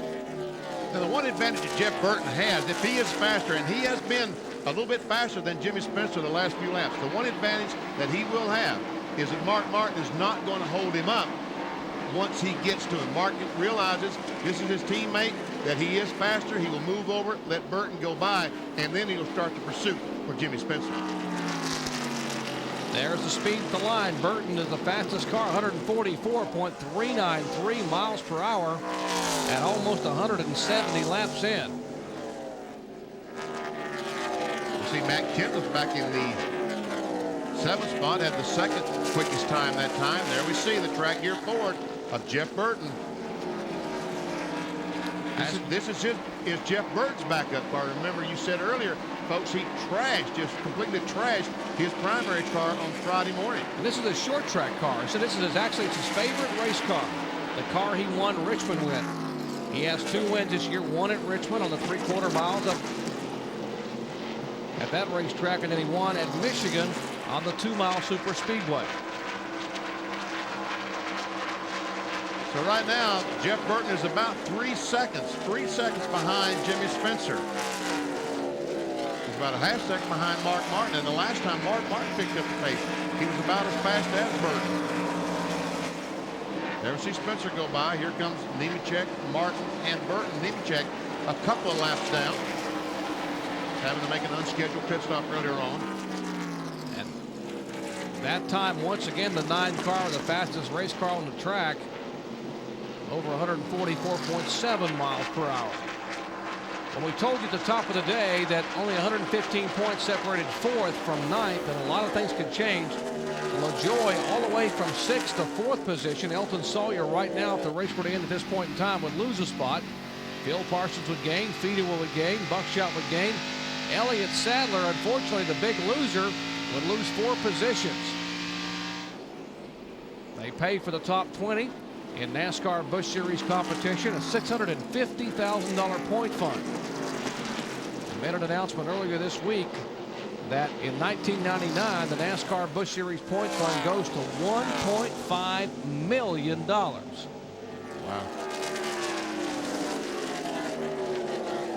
Spencer goes by that kid Adam Petty. Kylie's done a pretty good job today. He's learning, and that's what he set out to do, I guess. He's done a really good job. Our goal this year, when we run the ARCA races and when he run it through the 3 Busch races, was to get him approved by NASCAR to be able to run the full season or run Busch races next year, because that's their approval process now. So he's done exactly what he's supposed to do this year, get laps. Oh, man. Bill, hopefully this is not a problem with Jason Keller, but Bill Weber, it looks like it. It's not a problem yet, Jerry, but it's about to be. They don't believe they'll reach it at the end of the race on fuel. I'm not sure they got it all in when they stopped last time. So Jason Keller has, you hear about racers having bad luck, and it's a cliche, but Jason has had no luck this season, having a good run so far here today at Homestead, but they are going to have to stop for fuel down the stretch. Oh my, what a terrible break. You're exactly right, Bill. They cannot catch a break. We are on a record pace here at Homestead, the 4th event run here, the 4th of the Jiffy Lube Miami 300s. If you look at the back of the Peebles bumper cam for Hermie Sadler. He's currently running in 20th spot, and that white car that's closing fast. Don't look now, Hermie, but that's the leader, Jimmy Spencer, trying his best to put you a lap down. As he comes down the front stretch, he's looking on the inside of Hermie and goes by. I mentioned Hermie will be driving next year in the car number 72. Detroit Gaskets machine, as you see Jimmy Spencer going by. That is Wayne Grubb. Laps are winding down. 173 are completed as Spencer, Martin, Burton, and Buckshot in the top 4. Back at Homestead, Florida, Mark Martin's Winn-Dixie bumper cam looking back at a battle about to be brewing between him and his teammate, Jeff Burton. We got a battle brewing Friday night fight presented by Budweiser. The tradition of championship bouts and top-rated challengers continue with a 10-round lightweight bout at 135 pounds. Steve Johnson taking on Demetrios Abalos. And this month's classic footage is the best pound-for-pound fighters in history. Friday night fights, 8 Eastern time only on the Deuce. And Wayne Grubb is really slow down the backstretch. He just was passed a moment ago by Mark Martin and Jeff Burton. You see Buckshot and Matt Kenseth go by. Not sure exactly what Grubb's problem is. No, but he did a really good job. No matter what he did, he slowed down, but he kept his groove. He kept running high and let everybody go around him to the inside. He didn't make a drastic move and dart down in front of somebody. We are on record pace here at Homestead-Miami Speedway. The track record 119.158 miles per hour. Kevin LePage set it in 1996. The average speed thus far 127.927. We have been slowed by caution just 3 times today as Jimmy Spencer trying to get a win and a record today in the Busch Series season finale.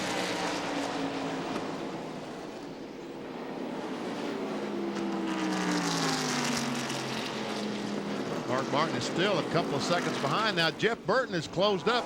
He's now right behind Mark Martin. There you see the 2 cars coming, but it looks like, Kyle, that what happens is when you catch a car, you get that dreaded arrow push, and you're not able to turn under him off the corner and make that pass. You're faster, but aerodynamics just will not let you turn the car. Yeah, these guys run each other down, but they can't seem to really make a move on each other, you know, to the high side or to the inside. Jeff got a good run on him right there and is taking a peek to the inside, but all of a sudden you got to jump back in line and try to get back in line and get the car to settle down so you can get a good line getting in the next corner. What? All right, let's check in once again in the Jason Keller pits with Bill Weber. Well, here's more bad news. The good news is Jason isn't going to need gas. The bad news is because he's not going to finish the race. He's down to 6 cylinders. He's limping around the pit road, and this just puts an exclamation point on a very disappointing season for a very talented race car driver and his young team. So Jason Keller limping down pit road, last race of the season on 6 cylinders, and this race and his year just about done. What a tough break for Jason Keller as you watch this battle continuing to wage for second position. A couple of Roush teammates. Not only their teammates, they're just about best friends. Mark Martin and Jeff Burton spend time together off the racetrack. Martin, the more serious of the two, the Jeff, more the practical joker.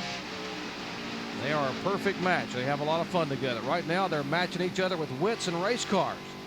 With 20 laps to go here at Homestead. What happens is when that 9 car pulls up, and Kyle, if I say something that's incorrect, jump in, but the 9 car pulls up behind the 60 car here in the corner, and all of a sudden he stops getting that air on the front of his car, which that air pushes his car down, helps it turn. When he stops getting that air on the front of his car, it just stops turning. He picks up that push. Yeah, at about that distance right there, he still had downforce on the front of his car. When you lose the downforce, it just takes off to the right, and that's why I say when he tries, like you said before, when he cuts left to try to turn under somebody, the car just gets out from under him and takes off to the right. Well, Glenn Allen's having a pretty good run. His final run for Bill Papke in the Luxair Chevrolet. He is being shown right now back in 9th position as we check in his pits with Ray. Well, Doc, a little bit earlier, Kyle was talking about how there's sometimes it's just one track that's a driver's favorite. Glenn Allen's favorite is Homestead. He's led races here. Last year he finished 4th in this race, and he has gone from 20th position up into the top 10. I believe he's running 9th right now, and that's a pretty good way to end out a year with a great guy like Bill Papke that's been in this business for a long, long time. Indeed, a great run for Glenn Allen. He'll move to drive the 38 Barbasol car next year for Aiken Sutton Motorsports. Elton Sawyer will move to the 98 car with Lysol sponsorship. You see this battle overhead, courtesy of the fine folks at Pennzoil and our Pennzoil Copter Cam. I've sat here and listened to you talk about everybody that's switching. How about sending me a list this winter so I can memorize it before we go to Daytona next year? It's going to be considerable, Kyle, from that list. You're going to have a program when you go to Daytona. I got about 2 books here, and it's just how many guys are switching this week. A lot of sponsor and car owner and crew chief changes. A lot of things happening in the Busch Series. Jason Keller took his car to the garage area a moment ago. Well, he just came back out of the garage area and has gone back on the racetrack. So evidently they felt like they had fixed the problem that he had. There still continues to be a battle for second spot. And Buckshot is trying to get by David Green for fifth. I guess he's trying to hold David Green off, isn't he? Green is trying to make that move. Trying to hold him off for fifth position. You'll run away from him. Well, it'll be 15 to go this time by. Can 41-year-old Jimmy Spencer hold on to get his second win in 1998 in the curtain call? We'll find out 15 laps from now. So don't go away. Back at Homestead, Florida, I'm Jerry Punch along with Kyle Petty and Benny Parsons in the booth. Ray Dunlap and Bill Weber covering the action all up and down pit road as we bring down the curtain on the 17th year for the NASCAR Busch Grand National Series here at Homestead, Florida. The fourth running of the Jiffy Lube 300. Here's a battle taking place. Fourth position. Dave Blaney gets by Buckshot Jones, takes over the 6th spot. And you're right, Dave Blaney, the last few races have really improved in this number 93 car. He could be somebody tough next year in 1999. 1995 World of Outlaws champion has come on strong. There is Todd Bodine, who had a problem. If you just joined us early in the day, very, very early in the first few laps, they had a brake problem. Put the car back behind the wall. There's a look at the guy they're chasing. Car number 12. Jimmy Spencer pulling in on Elton Sawyer in the Barbasol machine. Elton being shown in 26th position, now being put 2 laps down to the leader. We'll check the interval between our leader Spencer and the second place car of Mark Martin as they come by. 1.63 seconds. Burton, we see the numbers on the right tells who are the fastest cars on that lap, and Jeff Burton is still the fastest car, but having trouble getting by Mark Martin right now. Now he's got to run on Mark, but he just can't do it. He gets off the corner, but he can't finish the job.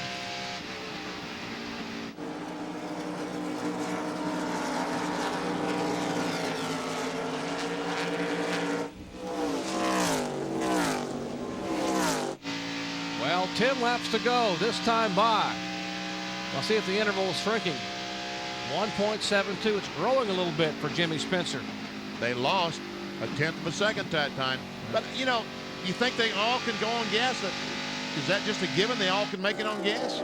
They're racing like they can all go on gas. I don't see anybody even thinking about pitting. And I'm sure the guys on pit road don't see, but maybe a few cars that are way, way out of sequence. These guys are going to go all the way, and these guys have got nothing to lose. Look at it. You got Spencer leading. You got Mark Martin running second. You got Jeff Burton running third. They came to win the race. They're not racing points. They're not racing anything. They could care less. It's the last race of the season. So they coast down pit road when the checkered flag's being waved. They don't care. They come to win, and I don't think they're worried about it. They all pitted on lap 115. We were under caution at the time, the third caution of the day, so they had to go 85 laps. Right now, Jimmy Spencer's passing the car on the outside, and this is really, really hurting him. He lost a lot of distance and time to the second and third place car. He passed Ed Berry on the outside down in 1 and 2. It's all he could do. And look there, how much closer that these cars have been able to get to him. You can visibly see that interval shrinking. Now I want to see if Ed Barrier becomes a factor for the 60 and the 9. See if he will pull down and let Mark Martin go by. They cut the distance in half that time from the lap previous. Now it's Mark Martin. It looks like they're going to get lucky and catch him on the backstretch and really not have to break stride in passing the Ed Barrier car. It'll be 7 laps to go, and you're exactly right, Benny. They catch him on a straightaway, at least the 60 car does. Now here goes Jeff Burton by the 77. 7 to go as they come by this time. We'll check the interval. It was 71/100ths of a second last time by. We'll see what it is when they come by this time. 64/100ths of a second, so they gain almost a 1/10 of a second on Jimmy Spencer. Spencer, they're close enough now that Spencer's getting nervous, Kyle. They're close enough now that Jimmy's looking in the mirror and he may be thinking, I need to drive a little bit harder. I need to go in this corner a little bit harder. Spencer's caught traffic twice. He caught the 77 car and the 66 car right in the middle of the corner, didn't know which way they were going to go. If he's got a little bit of clear traffic and begins to stretch it out, or at least maintain it over the next couple of laps, then Mark and Jeff here are going to have to start racing for second place. Mark Martin started back in 8th position, currently second. Two-time winner in 1998, including the last outing in Busch Series in Atlanta, the Steel 300. And Jeff Burton just glued to the rear deck of Mark Martin.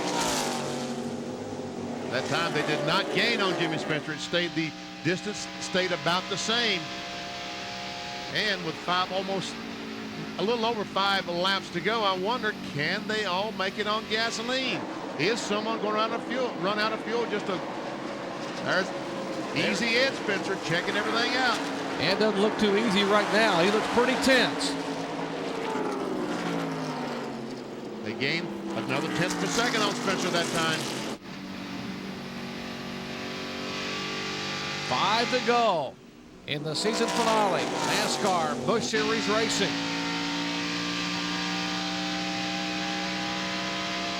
It's the second place car, Mark Martin, the Winn-Dixie Ford. The car you're looking behind is Jeff Burton, the track gear Ford. He's in 3rd spot. Jimmy Spencer, the Zippo Chevrolet, is in front. Matt Kenseth back in 4th, and the 5th place car, the 36 car of David Green. That's the top 5.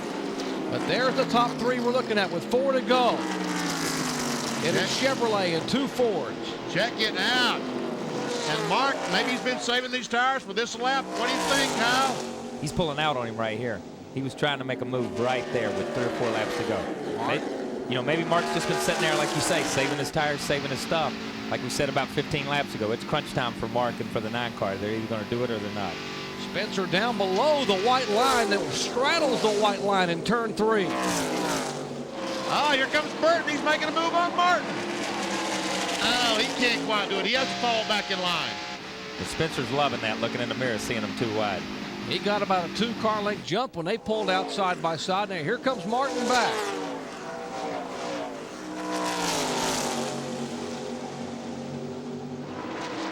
Oh, they got some slower cars in front of them. It could be a player before it's over with. Have to see Mike Garvey slow. Looks like he's run out of fuel going to pit road. Oh, and Martin gets in the corner a little too hard. Goes up the hill, and here comes Burton. Oh, man. Now Jeff Burton. Will they have enough time for Burton to have a run on him? 2 to go. They come by. Carl Simmons holds out 2 fingers. They flash by, but the interval now, Kyle, has grown to about 4 car lengths. Traffic's going to dictate this whole race at this point in time. Mark's just, the last couple laps, he drove off in the corner, jumped on the accelerator hard, and it pushed up off. Jeff saw him do it, got a good run on him, and now it's going to be whether Jeff can get position on the 12 car at any point in time whenever traffic messes him up. Spencer using Bobby Hillen's car as a pick on the inside. He goes to the bottom of the racetrack right on that white line. Here comes Jeff Burton, 3 car lengths. Make it 2 car lengths out of turn 4 as they get the white flag. Make it a car length. Final lap of the Busch Grand National season for 1998. It's a half a car length. Jeff Burton looks to the inside of Spencer. Boy, Spencer backed off early that time. He did not want to get in the corner too deep. Martin's trying to go on the outside. Jimmy Spencer's going to make this car seem like it's a double wide trailer being pulled down the highway. It's going to be incredibly wide going in turn 3 here. 41-year-old Jimmy Spencer trying to hold. He hugs that bottom groove. Here goes Jeff Burton trying to sneak to the inside. Is there room? Is there time? They are side by side for the checkered flag, and wow. Go ahead, Doc. Who was it? Well, it's Jeff Burton, it looks like. It looks like Jeff Burton may have got a nose by about 3 inches. What a final lap, and what a way as Mark Martin comes up alongside his teammate and waves with thumbs up for Jeff Burton.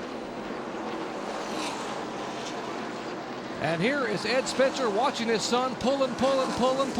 He sees Burton make the move. They come across out of turn 4. Let's see, is it going to be my son? Who's going to be?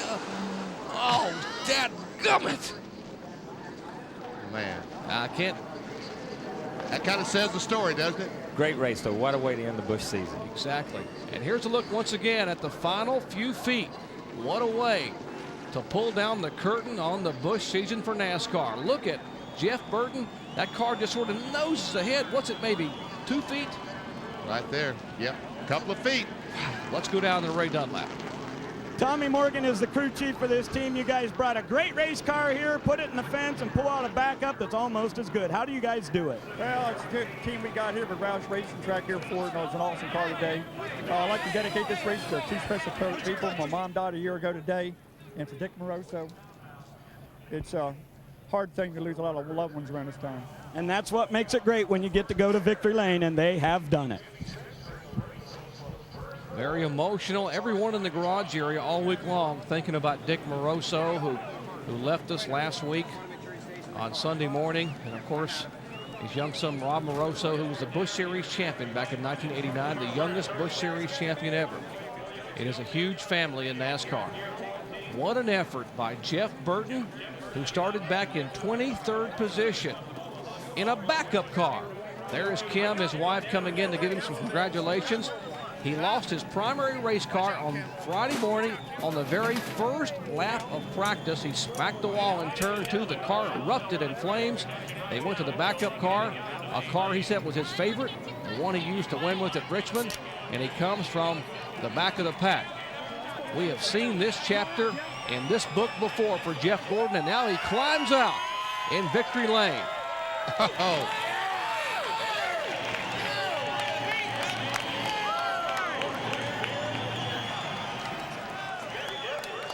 Well, Jeff Burton sits on top of his backup race car that you brought to victory lane. How did you do that? I'm not really sure. Neither is Mark and Jimmy. We had an awesome race car. We lost a few spots in the pits there, and we had a good car all day. We just, every time we came in the pit, something happened, but they never quit and kept giving me changes that helped the car. I'm real proud of them.